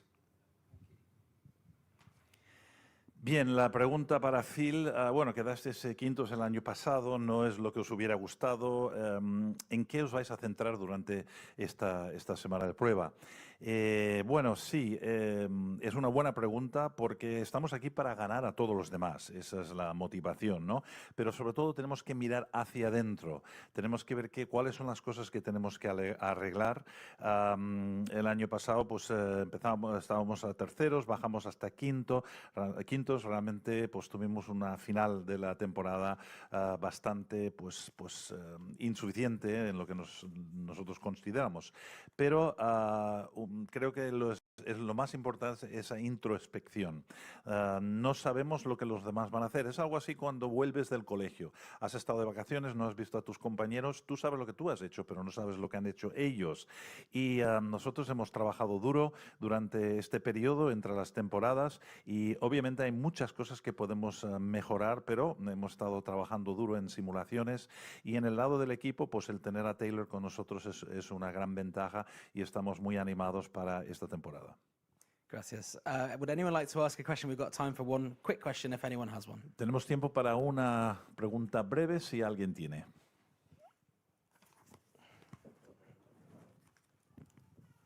Hi, Jack Pickering, Formula E Zone. Question to Phil. We saw yesterday Taylor had a stoppage out on circuit. Could you just let us know what happened there? We saw you head down to the end of the pit lane to go collect it. Were you watching me? Oh, okay, thanks. Yeah, I was running as fast as I could, but I've actually hurt my foot, so I couldn't get as quick as I wanted to. So we had a component failure on the car.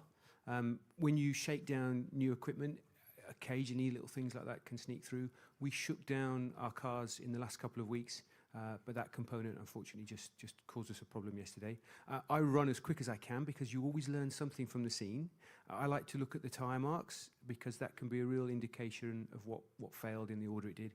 In this case, it was nothing too serious. He just had a lock up and went off. So, but thanks for watching, and I was trying my best to get there. Next time, if you can take some photos and come and find me, that'd be super useful as well. Okay. Bien, la pregunta es para Phil. Vimos que Taylor tuvo un parón, se tuvo que parar. ¿Qué es lo que pasó? Y también vimos que tú fuiste corriendo hacia allá.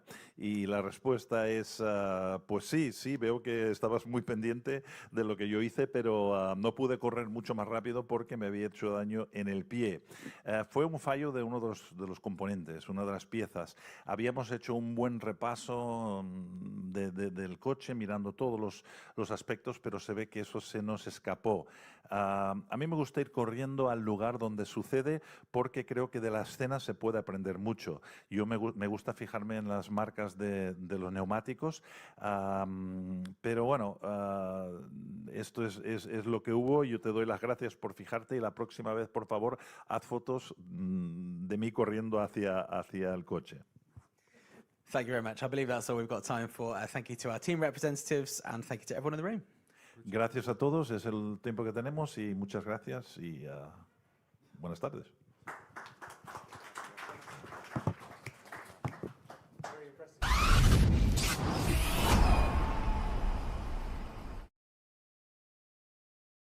And you're back with us live here at Formula E Zone and JB Motorsports. The drivers are back out onto the circuit, just a couple of them with an hour and 3 minutes to go. Gunther currently top of this session, 122.401 from Barnard, Mortara, Muller, Degrassi, De Vries, Dragovic, Cassidy, Dennis and Verne, the top 10. Verline, Boemi, Evans, DaCosta, Maloney, Ericsson, then Maney, Tictum, and then we get out of it Nato and Roland. Now, JT was going to say he's going to do an update, and I think I've just taken that away from him. I hope I haven't, have I?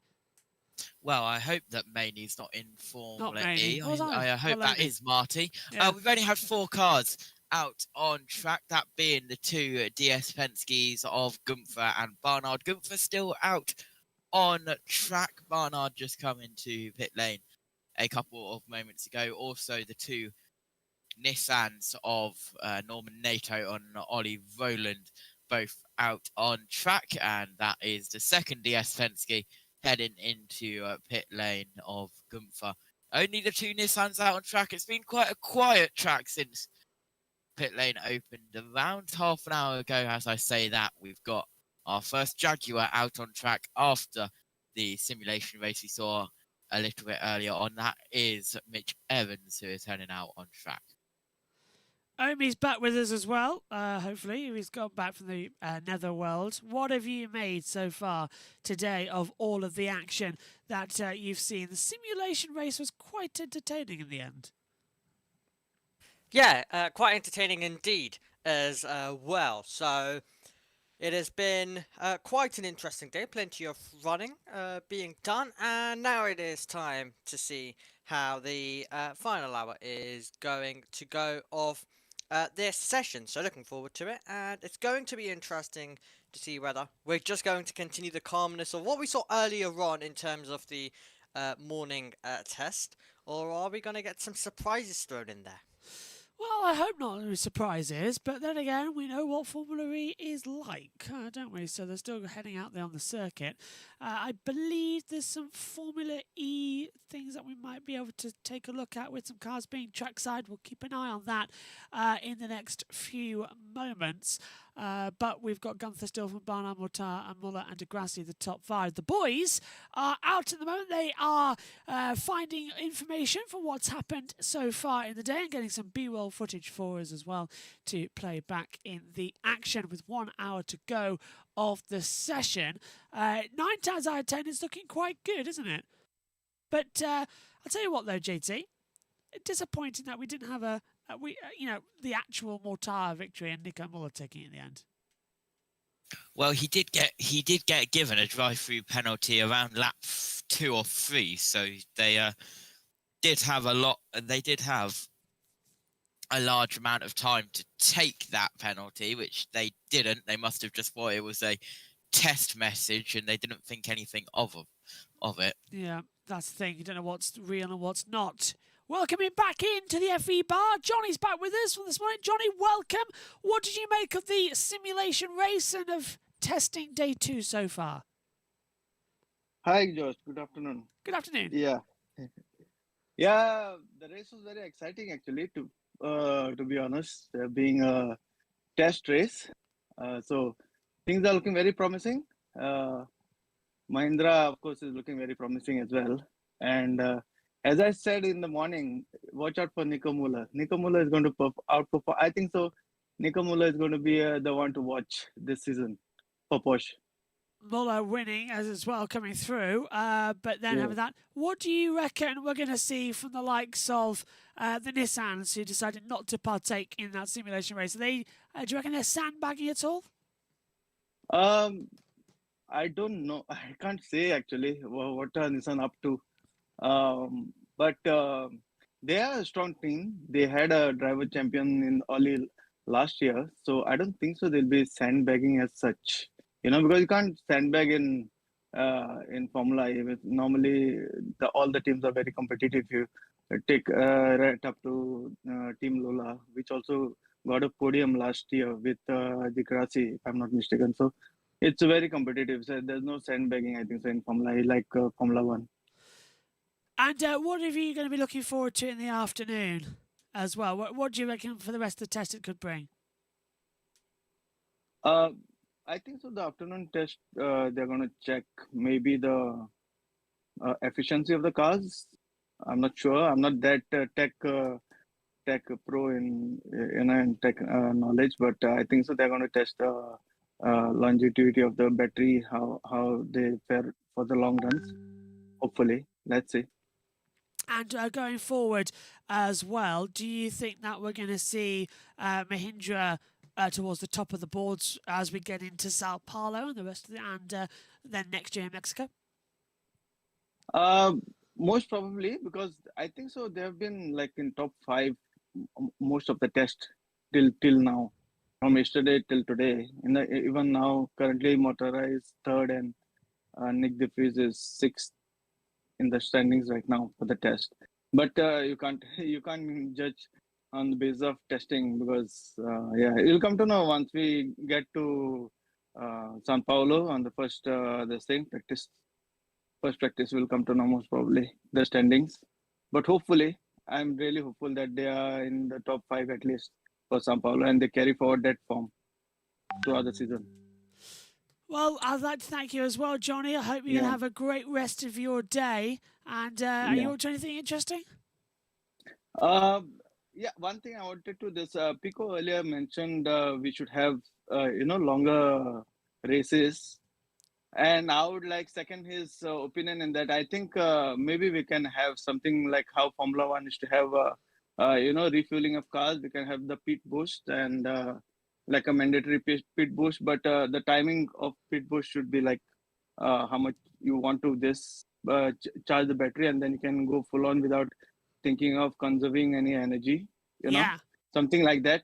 And then you can use that pit boost by taking attack mode, which I think so this year you don't have to like finish the timing of the attack mode as per the rules, I think so. So maybe we can do that and have like one pit boost should be like mandatory, but you can take 2-3 pit boost how much you want. After that, if you want to like really power through this. So there'll be like both the sides. You lose time in coming into the pits, but you'll get extra energy to get past if you want to. So it'll be a good challenge for the drivers and the teams to do strategy wise. I agree. I think the strategy of it all is getting a little bit messed up with the having to run the timer. So I agree that this new system could be quite smoother in order to make the racing good. Out of interest, though, Johnny, what race are you looking forward to the most next season?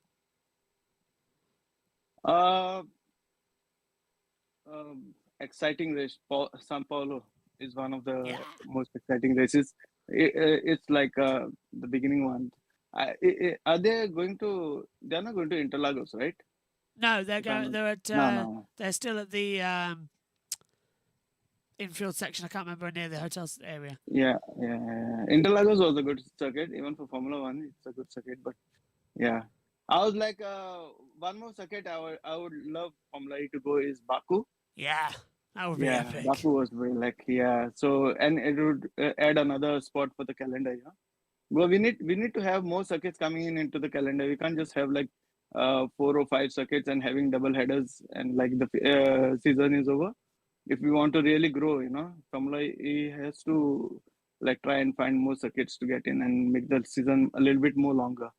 So to increase the credibility of the sport, I agree. We need more circuits. We need more action out there as well. Baku would be amazing as well, because we can have shorter run on it as well to come into it. Any ideas on what Jeff Dodd said earlier on, if you were listening about Gen 4? Because I knew you came in just afterwards as well. Do you reckon we're going to see faster cars?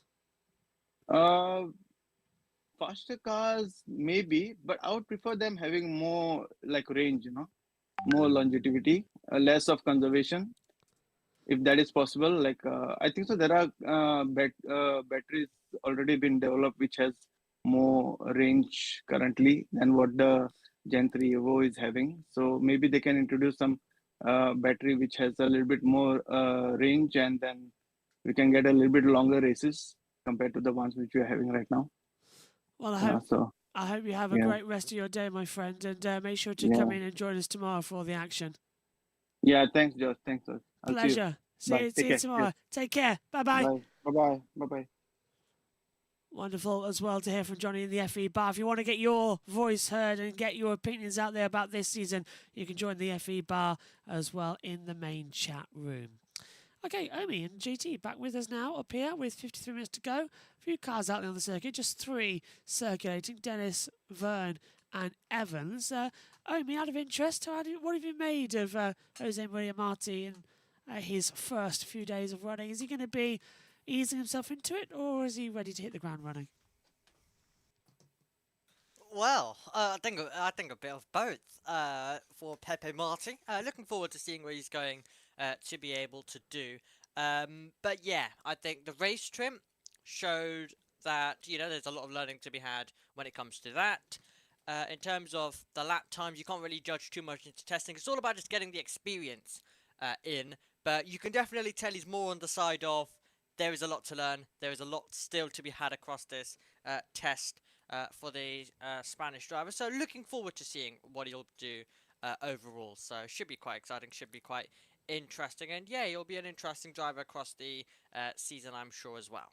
Okay, let's check in with Sebastian Buemi, who yesterday didn't have the best of starts to the test. A brake issue kept him out of running for the first hour and a half, but he sat down with Jack Giamana just after the test day.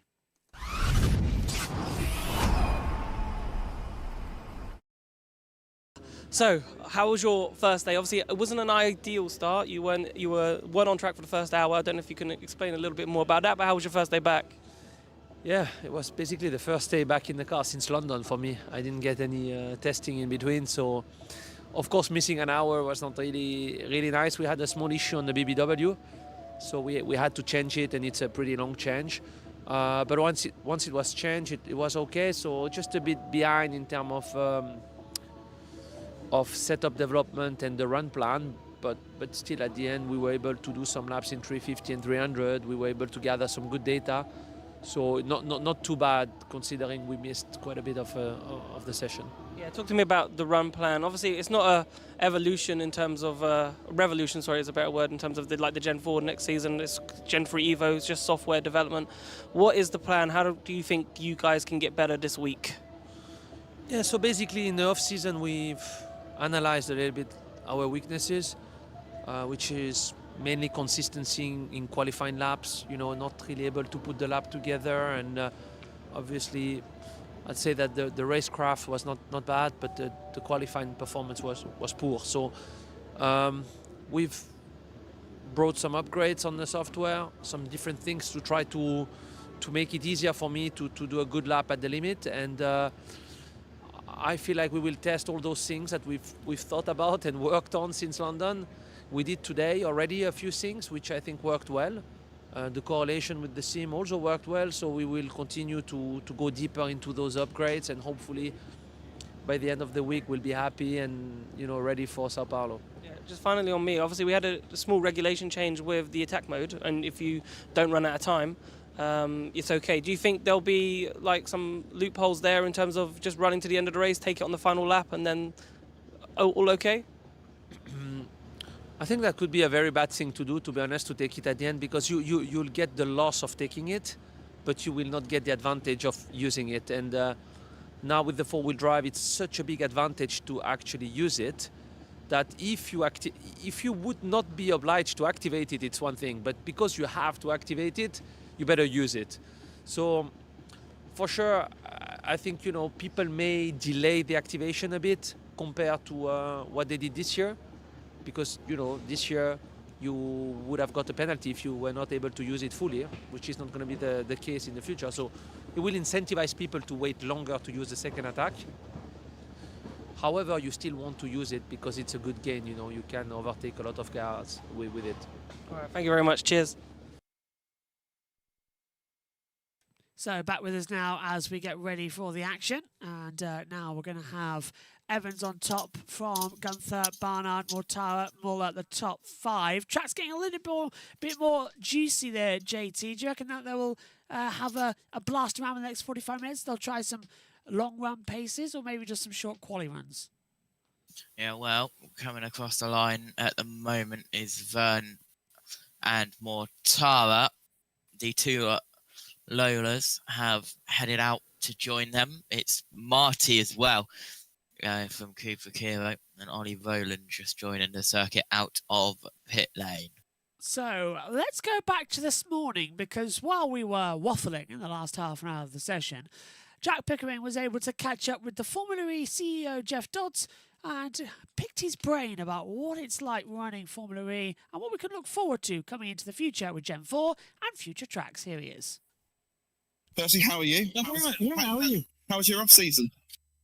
You don't really have an off season in Formula E. So all the stuff when we're racing, the things we don't have time to go and do, well, they all happen in the off season. So it's not really an off season, but itching to get ready for this one. So feels like this is the official first day of the start of the new season for me. Fantastic. And have you been up and down? What have you found? So I arrived at midnight last night. Wow. So I haven't had a lot of time. I've been into a few garages in some of the teams. There's a bit of nervous energy down there. They begin to kind of find their place on the track. So no, I've caught up with a few people there. I'm here right the way through to the end of Friday, so I've got a whole week to catch up with. Fantastic. And obviously being back here, like obviously Amazing, yeah. everything that happened last year, and Yeah. it was incredible to move everything over to Madrid so quickly. Yeah. But how good is it to be back? Because this is obviously the home of Formula E now. Yeah. We moved back here a few years ago. Yeah, so no, yeah, it's 2019. fantastic. Well, look, so the first thing I would say is, if I'm really honest, it's the first time I've ever been here. Because I started in season 9, and I wasn't at testing for season 10, and then obviously Harama last year, where we had to move it. It was my first time here, so but getting the reaction of everybody else, it's wonderful to see it. So, no, I mean, we've been coming here a long time. We have an office here actually, and we have storage here so it's kind of our spiritual home in Spain. Spain's becoming even more important for us, not just the people who founded Formula E from Spain, but obviously we have our first race ever in Spain, in Madrid. So Spain's an important part of our DNA. So it feels good. And what an amazing job. I mean, I can't believe in the photos and the pictures I saw last year, the incredible job they've done bringing this back to life. But if you look at the city, obviously they've got many years of recovery still ahead of them, so continuing to support that is really important for us. And yeah, Madrid, obviously one of the new races for next year. How much are you looking forward to the new venues we got? Super excited. Well, so it's not just, so obviously we stay in Miami, but we go to the Hard Rock Circuit, so MIA. So I'm really excited about that. We've got some special entertainment we're planning for that, so I won't give away too much, but excited for that. Back in Sanya, so doubling down on China, obviously the world's largest EV market, so that's really important for us. And then first ever race in Madrid, and they had the press conference in Madrid last week, Governor of Madrid, and actually we have a really high number of ticket sales already through from Madrid, and we haven't really officially launched it yet. So things are bode really well for our first Spanish race. Yeah, excited. One of the races that isn't going to be on the calendar from this year to next year is Indonesia in Jakarta. Yeah. Is that a market that you're to go back to? Because we've seen the amount of people that come out to the races. They even rocked up on the Friday a couple of years ago, I think. Yeah. So is that one that you're just trying to move to a different venue for the Gen 4 potentially? Yeah. So well, maybe not even move venues. So the simple answer is yes, we definitely want to be there. So we love racing there. It's a massive market. It's a big EV market. And we get a huge following there. So incredible TV viewership comes out of Indonesia for us, and we've got a lot of fans based out there. And you're quite right, having been there, you've been there and seen it. I was there at 22. Yeah, so you get an enormous number of people come out to watch it, and they're very passionate motorsport fans. They obviously have a rich history there with MotoGP as well, so they've got lots of motorsport passion there. So we definitely want to be there. We couldn't quite get everything done in time for the announcement for the calendar for season 12. What that gives us is just a bit more time now to work through and get to the right answer, hopefully for Gen 4. So no, we definitely want to be there. I'm optimistic we'll be there. We've just got to work through it now and get it sorted. And with Gen 4, because obviously that is coming, we'll see this here next year. Will be the first proper look at seeing all the cars. Well, you might see it before that. You don't know. But this will be the first time that they've run in anger. Yeah, that's right. The first time it will kind of shake out, and we'll see who's. Because we're obviously between the last year of Gen 3 now, so whilst they've been doing some good work in the off-season, I don't think there'll be a few surprises, there always is, over the next few days, but broadly we're at the end of a generation, so people kind of know where they are. Nobody has any idea where people are in the development of the Gen 4 cars, so I think really exciting next year we'll be seeing the Gen cars testing out for the first time against each other in a competitive environment, and I'm pretty sure there'll be some surprises. Yeah, and there's huge anticipation around it. When do you think is there a date that's set in stone that we don't know yet, or we don't know. You don't. I know.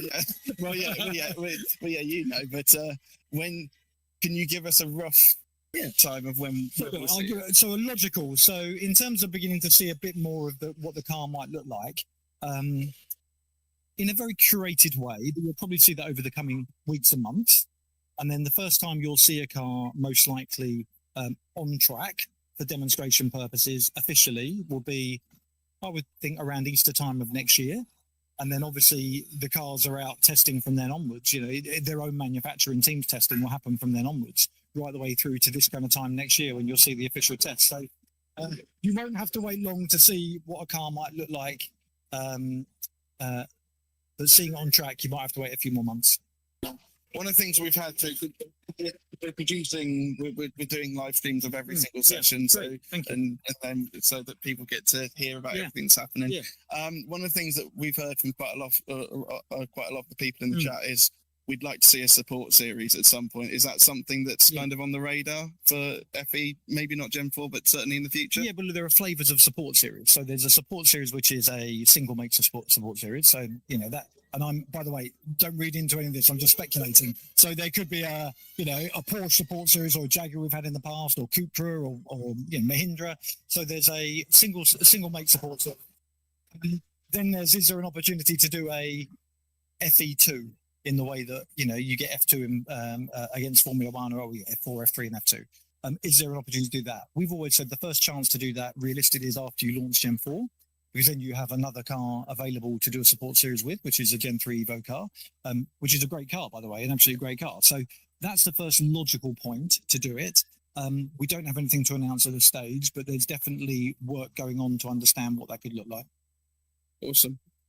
Josh, have you got anything that you want to throw in? Throw something controversial, Josh. Throw something controversial. Jeff, it's Josh Birch up here in the comms box. Nice to see you as well. Hope you had a good winter. Question to you. Are we staying in London, or are we going to go to Brands Hatch or Silverstone? Because many people say they don't want Silverstone, but they wouldn't be minding Brands Hatch. By the way, what have you seen so far? What livery do you like best? I really like the Citroen. It's cool, really good. Josh has asked about the future of London. Yeah. Obviously, it runs out at the end of this year. Yep. It's expected that we can't stay in there. So, what are the options that are on the table? Is there anything that you can say about a race in the UK? Well, so first of all, definitely plan to race in the UK. Our head office is there. Our primary investor, lead investor is based there. Their head office is there. So we'll be in the UK. London, the current contract comes to an end at the end of Gen 4. We extended it out to the end of Gen 3. We extended it out to the end of Gen 3. There's no there. It's going to be 4 more years, guys. 4 more years. And I think I love it, the venue. I think it's a super cool venue. It's completely unique for motorsport. Every year we take people there, and every year people tell me they're blown away by seeing that indoor-outdoor race and the way it's constructed. We've always known it's going to be very difficult to run the Gen 4 car there. I forget exactly which turns they are, but is it 3 and 4? You've got a couple I think it's 3 and 4. You've got a couple of really, really tight turns there that are even difficult now for the Gen 3 car. Let alone when you've got a 600 kilowatt car, which is bigger in stature, going much faster through those areas, it doesn't work in the way that it's constructed today. So we would either have to materially turn the power down on the cars, but what we can't do is materially shrink the cars, right? Can't make them physically smaller. So I think it's unlikely that we'll be able to continue with London. Not 100% impossible, but very unlikely. And then we're looking at other potential street circuits in the UK that we could look at. And then we're also looking at other venues, fixed venues in the UK. And, I think I'm not telling any tales when I talk about, historically, Brands Hatch, Silverstone have been mentioned in dispatches, and there's an obvious reason for that. They're the two most famous circuits in the UK. So we're talking to the circuits in the UK. We're also exploring other street races, but we will be in the UK. It's something like Brands or Silverstone, like you could utilise that for season 13 just as like a stopgap, and then potentially move back to London or Manchester or Birmingham. Yeah, you absolutely could do. I mean, I would like to find our UK home for the start of Gen 4 and stay there, because the investment you make in a location that isn't going to be a long-term location is a little bit wasted, because you're trying to attract a new fan base. You have to build infrastructure, change circuit layout. You do all of that stuff and then don't go back there. doesn't feel like a very good investment. So at the moment, we're focused on knowing where we're going to race in the UK and being in the right place from the beginning of Gen 4. Awesome. Thank you so All right, good much. stuff, all right. Yeah. See you. Cheers, Jeff. See you later.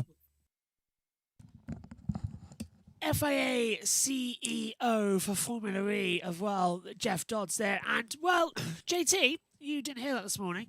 Now you did, coming through. Ooh. Formula E in London, what do you think? Yes, no, maybe? Well, it's certain we're not staying there. I think we can all agree at the XL, which is a shame because of how good of a circuit it has proved. But the harsh reality is that the Gen 4 car won't suit that circuit, and even now, that Gen 3 car is struggling around the tight chicane parts of that. Where it goes is important. Does it go to Silverstone? Does it go to Brands Hatch? Do we bring a street circuit like Birmingham back? Do we bring circuits that we've not seen in a while? And like even Manchester was mentioned. I'm gonna say it, but I don't think it's gonna happen. Donington Park. Oh, that'd be amazing. You've got all of these opportunities. There's so many here around the UK, and it's just about picking the best one. And in my honest opinion, Brands Hatch is, I think, going to be the best. Now, I haven't looked into all of the reasons behind it, but it's got good transport networks. It's not too far outside of London. You can see the centre of London from the Brands Hatch campsite on a clear day. So you've got the shuttle bus that they already provide from the train station to the track, which is a system that they've already got implemented, which they won't have to implement at, let's say, another circuit they go to. Silverstone is a little bit more out there, but you've got Milton Keynes. Donington, you've got East Midlands Airport. So it's the bus is all there. It's a lot of possibilities. Donington's really easy to get to. You get the train into Nottingham, follow that down to Beeston, and all of a sudden you get the shuttle bus and bang, you're at the circuit. It's really easy to get to. Surprised there's not a lot more traffic around Beeston, actually, because everyone goes in from Nottingham and just gets the bus from there. But if you go down to Beeston and you get the bus from Dovecote Lane, you go straight into the circuit, and that's every 20 minutes. So Donington's one of the easiest circuits in the UK to get to, I'd argue, because Silverstone's in the middle of nowhere in many regards. Brands Hatch also easier, but you've got that bus as well that you sort of linked into. But if I said Snetterton, would you immediately go, that's only because of Nina? No comment, yes. Yeah, thought so. I'm going to say Snetterton because it's actually the second longest on the calendar in the UK. And I think Snetterton would be, it's a flat circuit, but there's nice spinny curves. It could work in a Formula E car. Snetterton, they might have to add a chicane or two. What about if we changed it from the 100 to the 100 layout, not the 300? 100's way too short. 200? You still got those two long straights, haven't you? So, well, the 300's got the infield section. Would that be enough to regen? You'd have to ask an engineer. I can't really answer that, but it is quite a fast infield section. But yes, you did only say that because of a certain person. No, it's just because she's only half an hour away from the circuit and I ended up there last week. And it is in the middle of nowhere. There is no transport links to Snetterton at all. That is true, but the track is incredibly good to watch from. Yeah. And also, no security. I am going to say it now. Formula E would be stupid to go to Snetterton, I think. Fine. In my honest opinion. Where would you put them then? Donington or Brands? I'd go Brands. Yeah, but is it too narrow? Is Brands really too narrow for Formula E? Could be put into it, but you're talking about Birch. You're talking about a series which runs on city streets. Yeah, and Brands, I suppose, could be wide. Brands is just about doable. Donington on the national circuit, I'd even argue. That could be something. Omi, what about you? What do you think? I mean, I was at Brands Hatch, so yeah. I guess if I managed to get here from London, yeah, fine. I guess we could go. But looking at Donington Park, not too far away from me either, so wouldn't mind either of them. I think both of them could work. He says Donington Park's not too far away. Didn't turn up to Media Day for touring cars because he was at Brands Hatch. That was a long day. Brands Hatch, I think, is a little bit closer, so it made more sense. Is there any other circuit you would go to in the UK? Silverstone seems to be thrown up a lot. Yeah, but do you really want do you really want Silverstone? No. For Formula E and Formula One and everything else? You've got to put the question in: if Formula E does go to Silverstone, what layout do they use, and are they trying to get similar to F1, which is not what we want. That's not what they want. Oh, Nicola has put in as well. I would love Donington, 20 minutes from my flat. Agree with you, or even a Birmingham street race, which is 50 minutes from my house. But hate Brands Hatch. Just my opinion. Silverstone would not work as well. Nicola, get in the FE bar. We're in the FE bar. Come and have a chat with us in the Discord link. Get in and have a word. But yeah. I am offended by the comments about Brands Hatch. Brands Hatch, well, to be fair, Brands Hatch, you can't get into the paddock. Paddock Hill is an incredible corner. Changed my mind. No, I agree with you. You can't. But is it enough room for Formula E? You've only really got one grandstand to be packed out. Might make Formula E look great, but what Brands Hatch are you looking at? Well, think about it. You've Pit Straight grandstand, Paddock Hill grandstand, Haywards Hill grandstand. So you're saying that Formula E should go there? Once You've again, got- they should do a race in Milton Keynes, says CRM Doodle. I don't want to know the uproar about if they do a race in Milton Keynes. Matt White would love that. It's 2 minutes away from his house. Oh, yeah, by the way, Matt White disagrees with me about the British Touring Cars qualifying race. I think it's a good idea. JT's just gone silent. I've just said a sprint race is a good idea.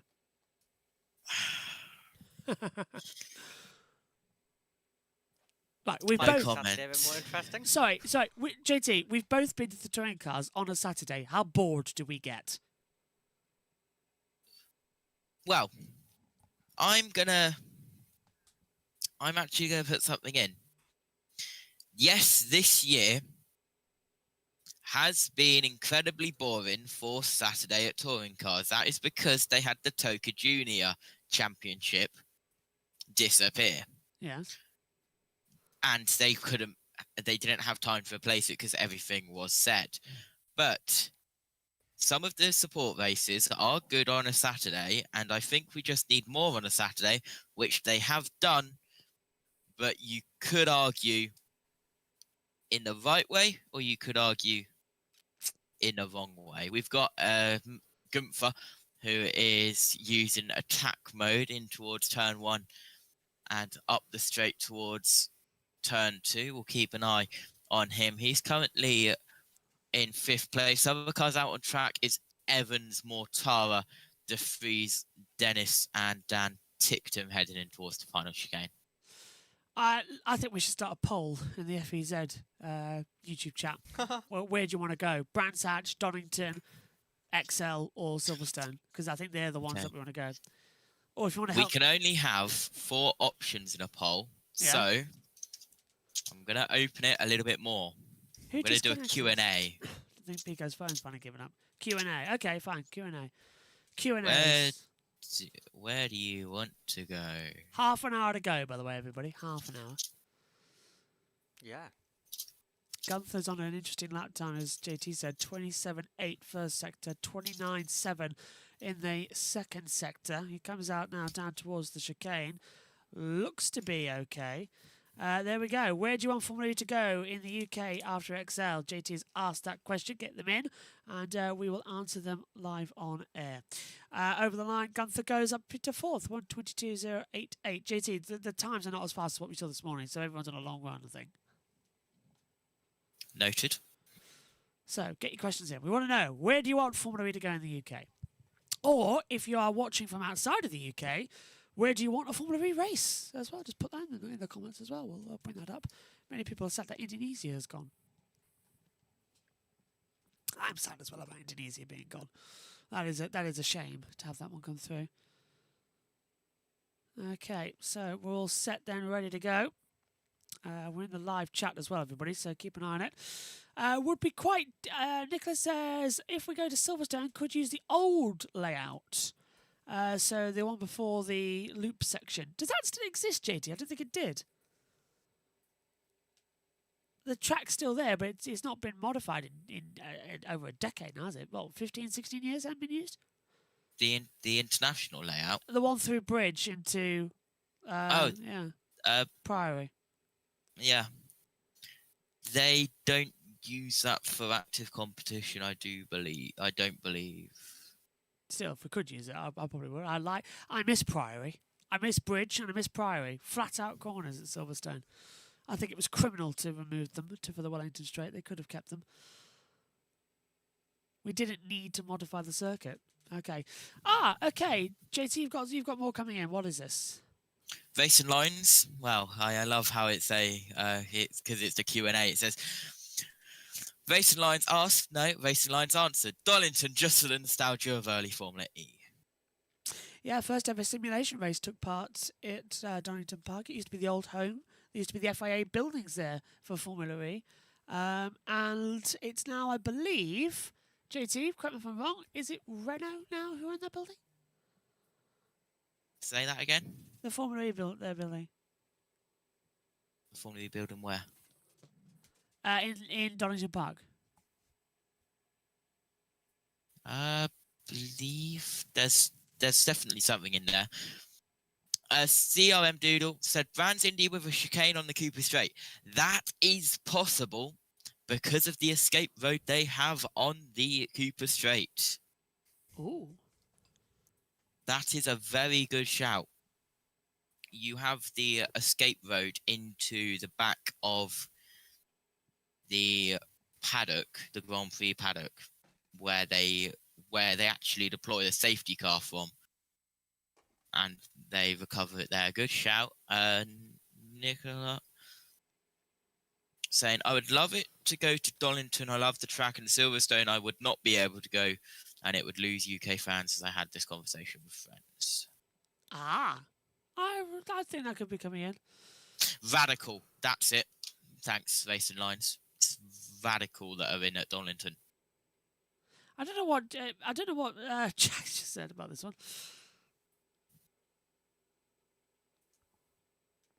I'm not sure what he means by that. Anyway, as the Cooper car comes in, Tictum is the top of the board now with a 1:21.805. He's gone fast ahead of Muller as well. So we have our new topper at things currently stand with 25 minutes to go in this session. It's all go today, isn't it? Yeah, all go.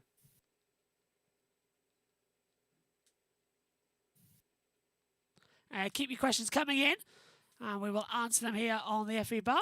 We've got the where do you want Formula E to go after the XL in London? And what actually, just tell me, what other races do you think? Radical, I think, moved in IARC. Yeah, that's it. Thank you, Racing Lines. Radical moved in to the building down there. Yeah, I couldn't remember exactly who was there.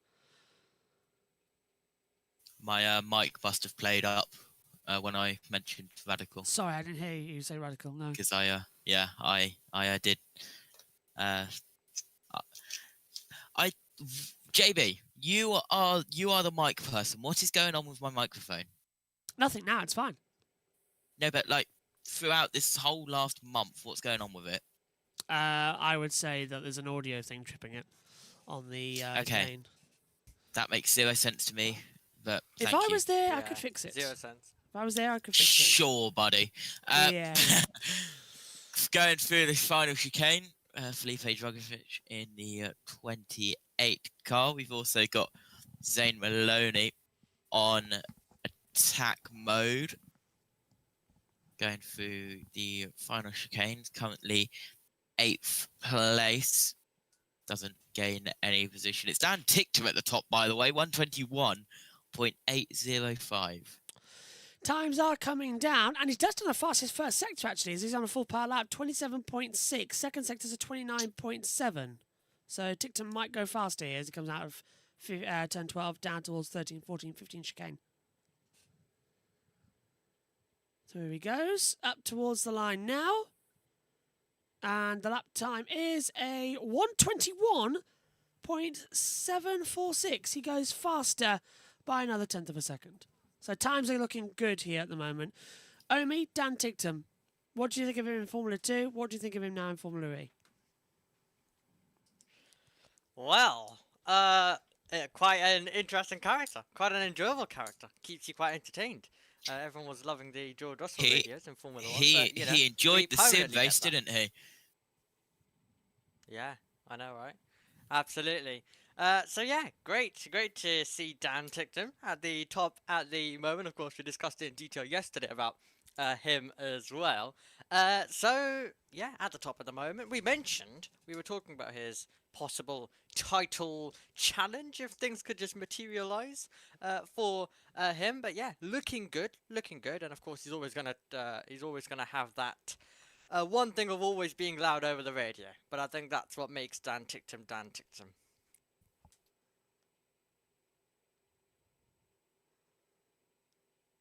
And silence. Apparently, I don't know. That's news to me. Apparently, there's some. Be careful if you're uploading YouTube videos. Apparently, they're now doing AI stuff with YouTube. Oh God. Yeah. So apparently, the YouTube videos now have AI dubbing for some unknown reason. I'm really now terrified. So, what is YouTube up to? I don't know. Still, 21 minutes to go of the session.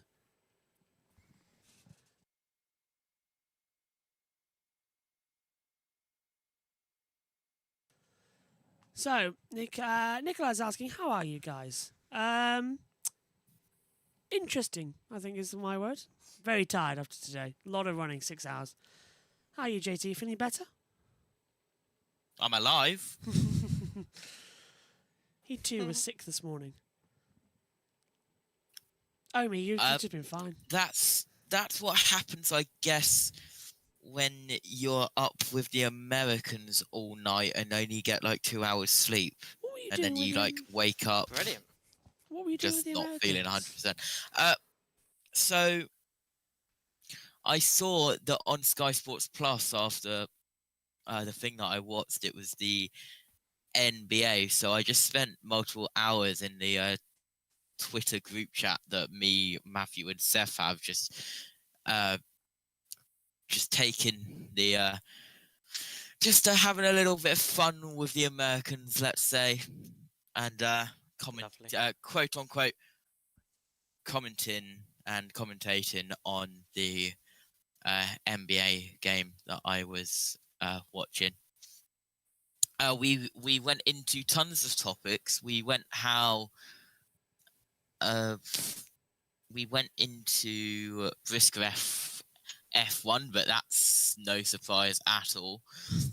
We even went into random topics about how the roads are numbered here in the UK and the US, and how the US's kitchens are different to the British kitchens. But anyway, it's Pepe Marti going across the line right now. Doesn't improve his lap time. Are you all right there, Omi?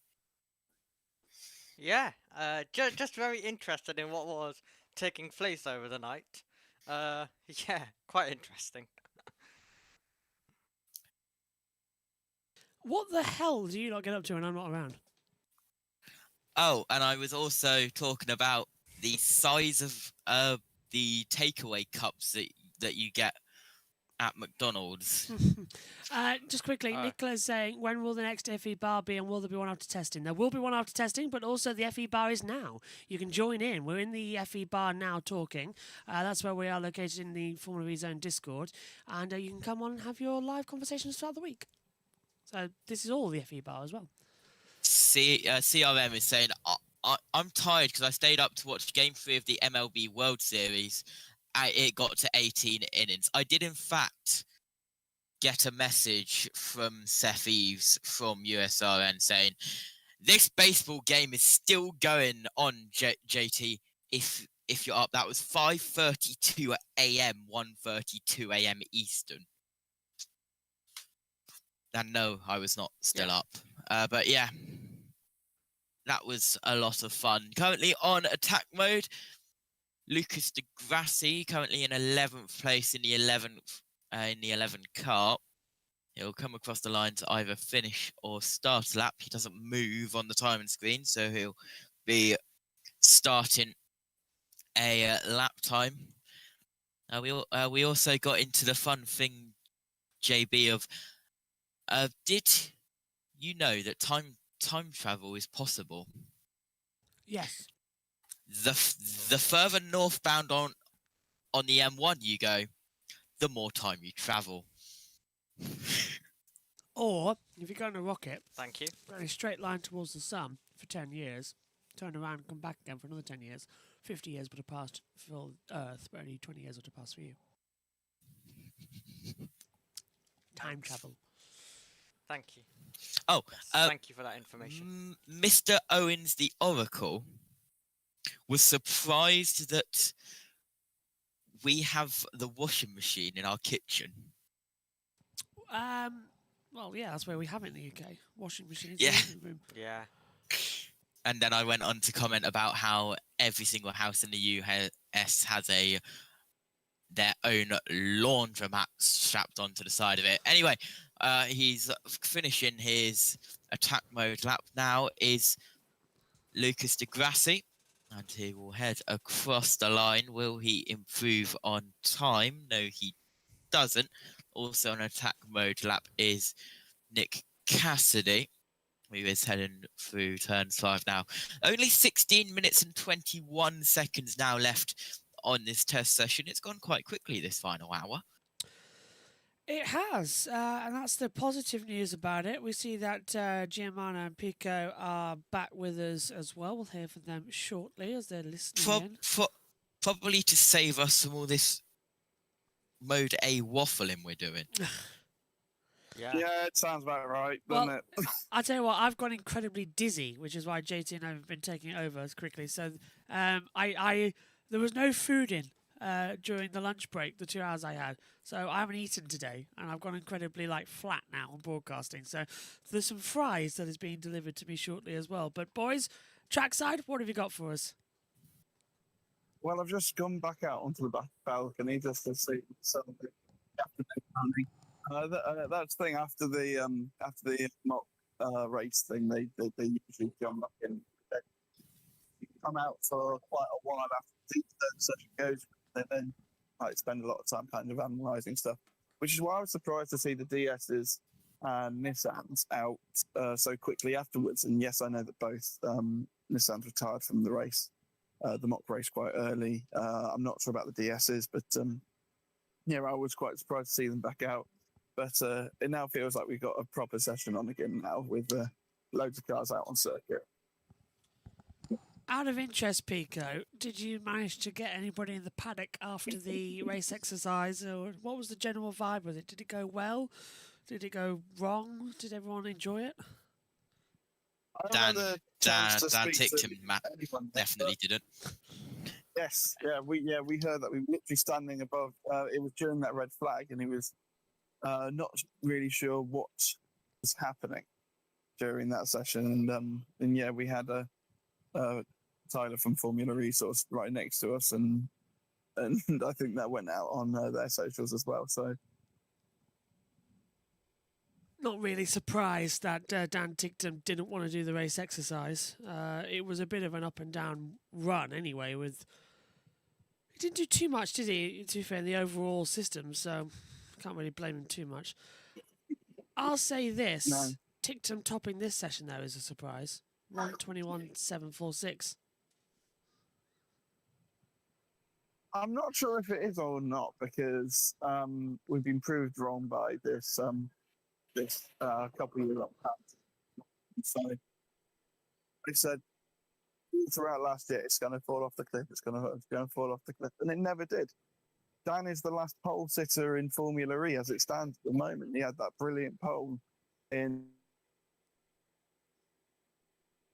London, yeah. Time is great. We've lost Pico a bit. So yeah, Oh, it's going to be a more difficult year this year.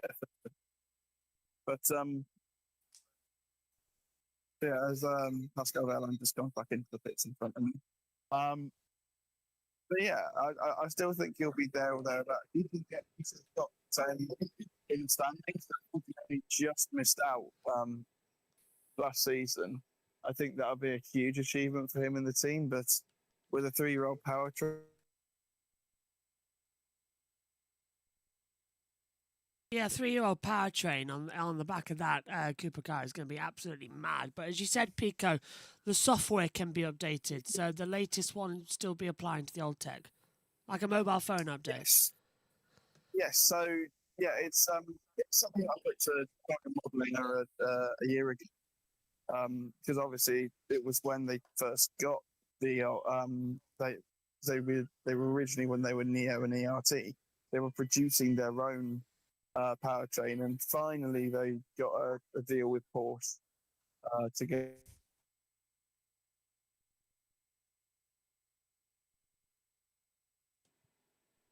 Oh, we've lost Pico again. Signal's not great on the balcony. Sorry. Hello. Signal's not great on the balcony, mate, but yeah, we can hear you. Yeah. That's really trying. I go right up against the wall, it might help. Yeah, so we thought that, yeah, so there was a question that I put to Florian that would could they use the new powertrain to update the old powertrain? Is there anything that they can still do? Yes, the hardware is the older stuff, but you can still put software going wrong. It won't work to perfection. So I reckon that there will be a gulf, and that will continue. So I reckon that it won't be that much. I mean, that Formula E is already minimal between each other anyway. So I'd expect it to be the same again for this season. JT, just asking you as somebody who flicks in and out of the Formula E coverage as well, what have you made of Dan Tictum and his sort of stability kind of in Formula E? I mean, he's definitely been up there a little bit, hasn't he? In the last race of last season, that was a good weekend for Dan Tictum, and he's looking to continue that with the top at 121.746. Quite an active track at the moment. Muller, Gunther, Marty, Barnard, Mortara, Dogovic, Dennis, Da Costa, Remy, Ericsson, NATO, and Roland all out on track. Only 8, 9 cars are down in the pits at the moment. Omi, now just 7 as the freeze comes out. Yeah, sorry, go on, Omi. I'll Pico after you. Absolutely. No, Good go for it, Omi. Oh, thank you. Yeah, looking good out there on the circuit. Plenty of cars currently circulating. I was just about to say, Nicola also saying in the chat, hopefully Dan will have plenty of podiums and wins across the season. I think there's a good chance. I think there's a very good chance of that. So I'm excited to see how you'll get on across this season. I'll let you go for it now, Jack. Yeah, I think Dan, the maturity of Dan Tictum has been huge, and there are quite a few people who hold him to what he did back in 2015. He has held his hand up, and he served his time. He was out for 2 years not being able to race because of it. And so, yeah, I think he's fully earned his seat in the Formula E. He was damn quick in F2, and but he saw that door closing, so decided to jump ship. And last year was the first year where he had a car that he could actually do something with, and so and we saw what happened there. It was his first season that he won, that he got a podium, he won a race, and like arguably put the league top 5 in the championship if other things went his way. So, yeah, he's shown that he has got real speed. 8 minutes to go in this third session of the test. Here at the circuit, Ricardo Tormo in Valencia. Dan Ticktum is fastest, Muller second, Evans third, Barnard fourth, Cassidy fifth as things stand, and JT 16 cars on the circuit at the moment. Yeah, only 4 in the pits. Everyone except Ticktum, Cassidy, Verline and Grassi are out on track. A couple of drivers on that attack mode looking to get some faster paced laps in, and I believe I can hear we have Pico back. Yeah, Pico is back. Hello? Yeah, hello, Pico.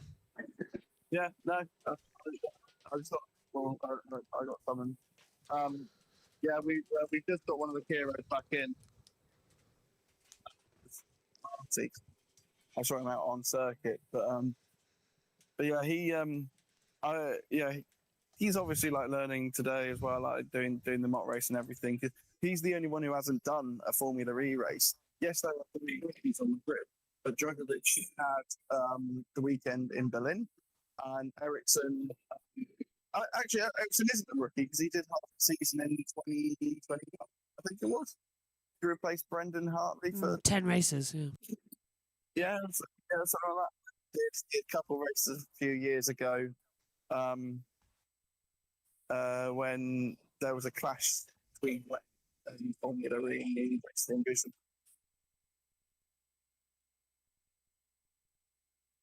suppose the only good thing about Joel Eriksson having time is only that, unlike Jose Maria Marti, it's not going to be thrown into the deep end. Trying to learn a new car in just a week. He's going to have that 10 race experience backwards, but that was in a previous generation of cars. Yeah, absolutely. It was, but I guess some bit of experience is always useful than none at all. I'd love to actually know from Jack as well at the moment, because we had a long discussion about where would we like to go for the UK Formula E race after the Excel, and we also put a poll in the chat, or well, Q&A more like in the chat as well. Jack, where would you probably want to see us go in Formula E next to a UK race? For me, it's either Donny or Brandt. I think Donington. It was the original home of Formula E. That was where the first mock race happened back in 2014. It was where all the teams were based. Yeah, I've just popped in. And everything, and but yeah, Brands I think is a good option as well. You could technically call it the London E-Prix. It's about the same distance outside from the centre of London than the Sanya circuit is from Sanya. I mean, Jakarta was about 20 miles out from the city centre. Tokyo is so massive that like you could call anything in a 50-mile radius. Tokyo. So yeah, I reckon if you do want to keep it as the London E-Prix, I think Brown would be a good option. I think the transport link to Donington would be fantastic in the history with that being played Formula E for so long. Notice that I haven't said Silverstone. I work at Silverstone, and I don't want to. It's not because it's and it's not for any reason apart from Formula E does not suit the track. Doesn't suit the track. I mean, like Formula One spends what 75% of that lap on Silverstone. There is no areas around Silverstone to reject, and also the whole ethos of Formula E is to the team. So if we're going to go away from that a little bit, make it a place with good transport links. If you do not have your own private transport, you cannot get to Silverstone with ease. It's very, very difficult. And so for me, that's why Silverstone is a good option. So my choices would be either Brands or Donny for that reason. Counter argument to Jack Giamana, who this morning said that anywhere but Brands would be on the case. Jack, where would you go? I used to like you, Gianmana. I didn't say that. I just said brand. You can't call it a London E-Prix, because it's not London. Let you off Um, then. For me, I'd try and stay in London. I said it earlier that I'd push for the Olympic Park, and I'd try and make that the home of Formula E. It's really interesting actually because I heard two different things. So I've heard an interview which Alberto Longo did with TalkSport, and in that interview he said that the home for Formula E in general could be temporary, and the aim is to go back to London. Whereas Jeff Dodds said that he wants, wherever he goes to Gen 4, he wants to be the permanent home, which contradicts what Alberto Longo says, who's the person that makes the calendar. So I thought that was interesting. Also, That the he two, said at the that same interview time- that Alberto Longo did with TalkSport, granted, was a couple of months ago. However, it's just interesting that at this precise moment, that those two that didn't align. That means it may have changed. The thing is, but that was the most, I think, interesting thing that I found out from that interview is that he wants it to be the home, and that's it. So I don't know if I want Silverstone or Brands Hatch to be the home of Formula E. I would prefer it to be a street track in London somewhere, and we build. Or not even in London. It doesn't have to be in London. I think maybe, I know people get London centric and so forth, but I would prefer it to be a street circuit, or we pick a city that is going to be the home of. But then I don't know. It doesn't sound great if, for example, you call it the Nottingham E-Prix or the Manchester E-Prix I or love the Nottingham the personally. Liverpool E-Prix, right? It's just, Right. it's just. Can I Then come I'm in just on like, I Liverpool? should call it the British E-Prix, because I don't think when you're going to places like Tokyo, and you go to places like, I suppose Sanya might be the same as Liverpool or Manchester, or it doesn't have the same pizzazz, right? No, As when you say, Sanya's "Oh, like go a to Milton Tokyo." Keynes. They're going to Tokyo's the biggest one, minus London. Madrid is good, Berlin is good. They're capital cities. They're well-recognized cities around the world. Apart from Manchester United and Liverpool, for Manchester and Liverpool, there isn't a like A recognizable a city. sexy city. Yeah. A sexy city, right? London is the sexy city. So and Formula E want to be in sexy cities, and there's something against Liverpool and Manchester not calling them sexy, but that's what I mean. You're in the capitals, you're in the places where people go mainly as tourists. So that's where you want to be. And I think they've got and if Jeff really, really wants to invest in a place to become the home of Formula E, then you've got to invest somewhere in London. You've got to find a location in London that you can invest in. What do you think, Pico? Because you've been saying, Milton Keynes with how it is in Sanya. What do you think? Yeah, I'm saying Sanya is the equivalent of Milton Keynes. It's China's Milton. The thing is, right, Liverpool, and I think it's a really interesting option. For one reason only, is Aintree. And yes, I know that the infrastructure doesn't exist at Aintree. If some tents in Aintree, then we could have a Liverpool E-Prix, which would be really cool to see. I don't. The thing is, I don't really agree with Jack's sexy cities. He said that on the FB bar quite a lot.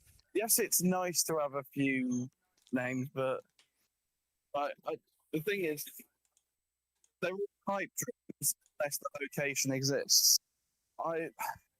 Yes, Queen Elizabeth Olympic Park could work, but it would take a lot, and I don't think the roads are wide enough. But that's if you take out all the traffic lights, pedestrian crossings, and all that, and it would all amount up. The reason why we don't go to Rome anymore is because we would have had to pay 5 million to the city of Rome to have the privilege to race there. For Paris, the reason why we don't go there anymore is because that figure I heard was about 20 million. So all these cities are well and good, but Formula E is not in a financial, not a good enough financial situation to be able to be paying cities to be able to race in them. And so we need to find like workarounds. And one that's brilliant is Berlin, because we race on Tempelhof, and that will be on the calendar until the day Formula E dies. But it's finding the cities, but there needs to be the location to be able to shut down the roads or shut down an area of the city to be able to host it. Because yes, London shuts down for the London Marathon, but that's because that's one of the most important events on the London calendar. And it's only for a couple of hours. So insignificant. The London Marathon is only for a couple of hours as well, whereas Formula E is 3 days, and their big selling point was, oh, it's a 1-day event. It's 3 days plus months of work. Yeah, that's my call. However, I will say for London, on one thing that I'd like, but is very much a pipe dream. The only way I can see it staying in London is if we get to use RAF Northolt. Yeah, which I think would be a stretch and a half to shut down that RAF base and use the runways.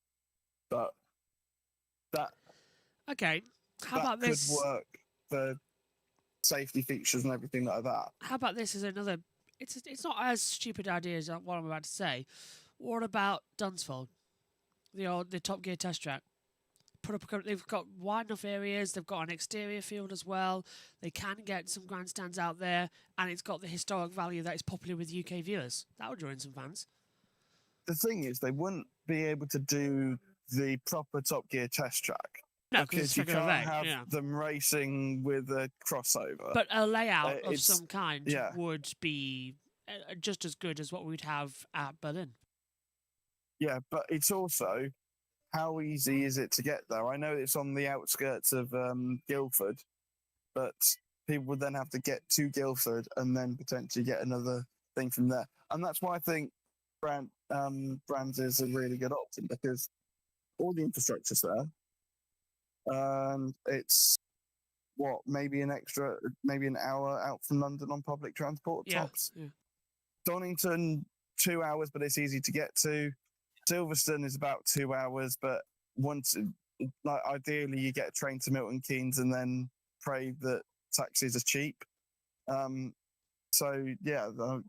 why realistically, I think permanent circuits are the way forward, unless we can revive the Birmingham Super Prix. That would be amazing. I would love to go back to the Birmingham I'd Super love Prix. that. Well, we can now race on the UK roads, of course. JT? I mentioned earlier in the first part of this discussion, Vans have already got that partnership with Go Ahead for the shuttle bus between Brands Hatch and the train station. They already have that link. Very true. Very, very true. We've used it ourselves as well, coming in. Okay, Jack Giamana, please run us through the times of what's happened on session 3. Yeah. We've got Dan Ticktum, who has ended fastest, which was really interesting, with a 1:21.7, 4.6 if my eyes just don't deceive me.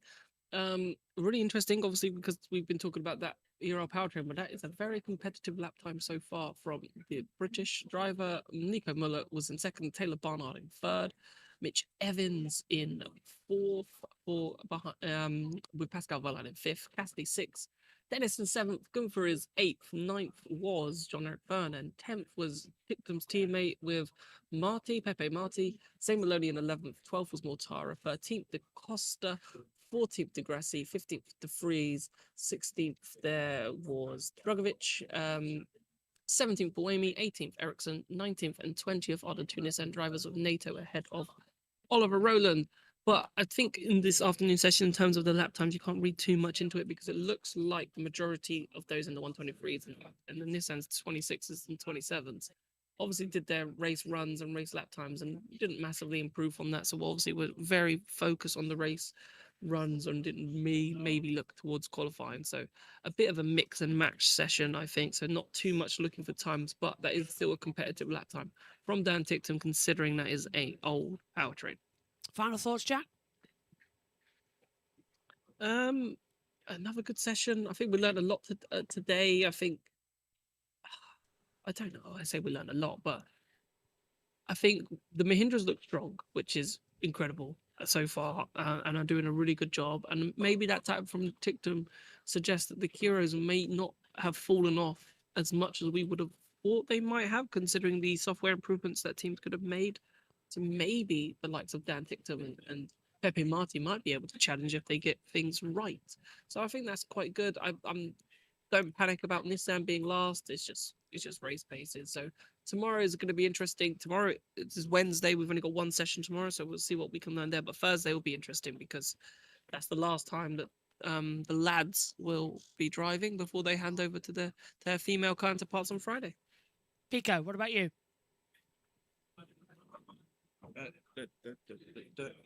Coming over. Yeah, I think it's been an interesting day. It's nice to see the simulation race. But yeah, like Jack said, you can't really read into much. But we have got. We are now halfway through of the guys driving before we hand over to the women on Friday. So yeah, they've now done half of their running, but yeah, the thing is, you can't read anything into it. It's testing. It's testing. So yeah, we'll see what happens. We'll do some digging, and then we'll come back tomorrow, and we'll see what we can do. Cheers, boys, over there in Valencia. Brilliant job all week long. Omi, what about you? Final thoughts? Agree with the Jacks. It's been an interesting session. It's been an interesting day. Quite a lot of running, and looking forward to what we have to come for the rest of the week. JT? This mic's not working again. Hello?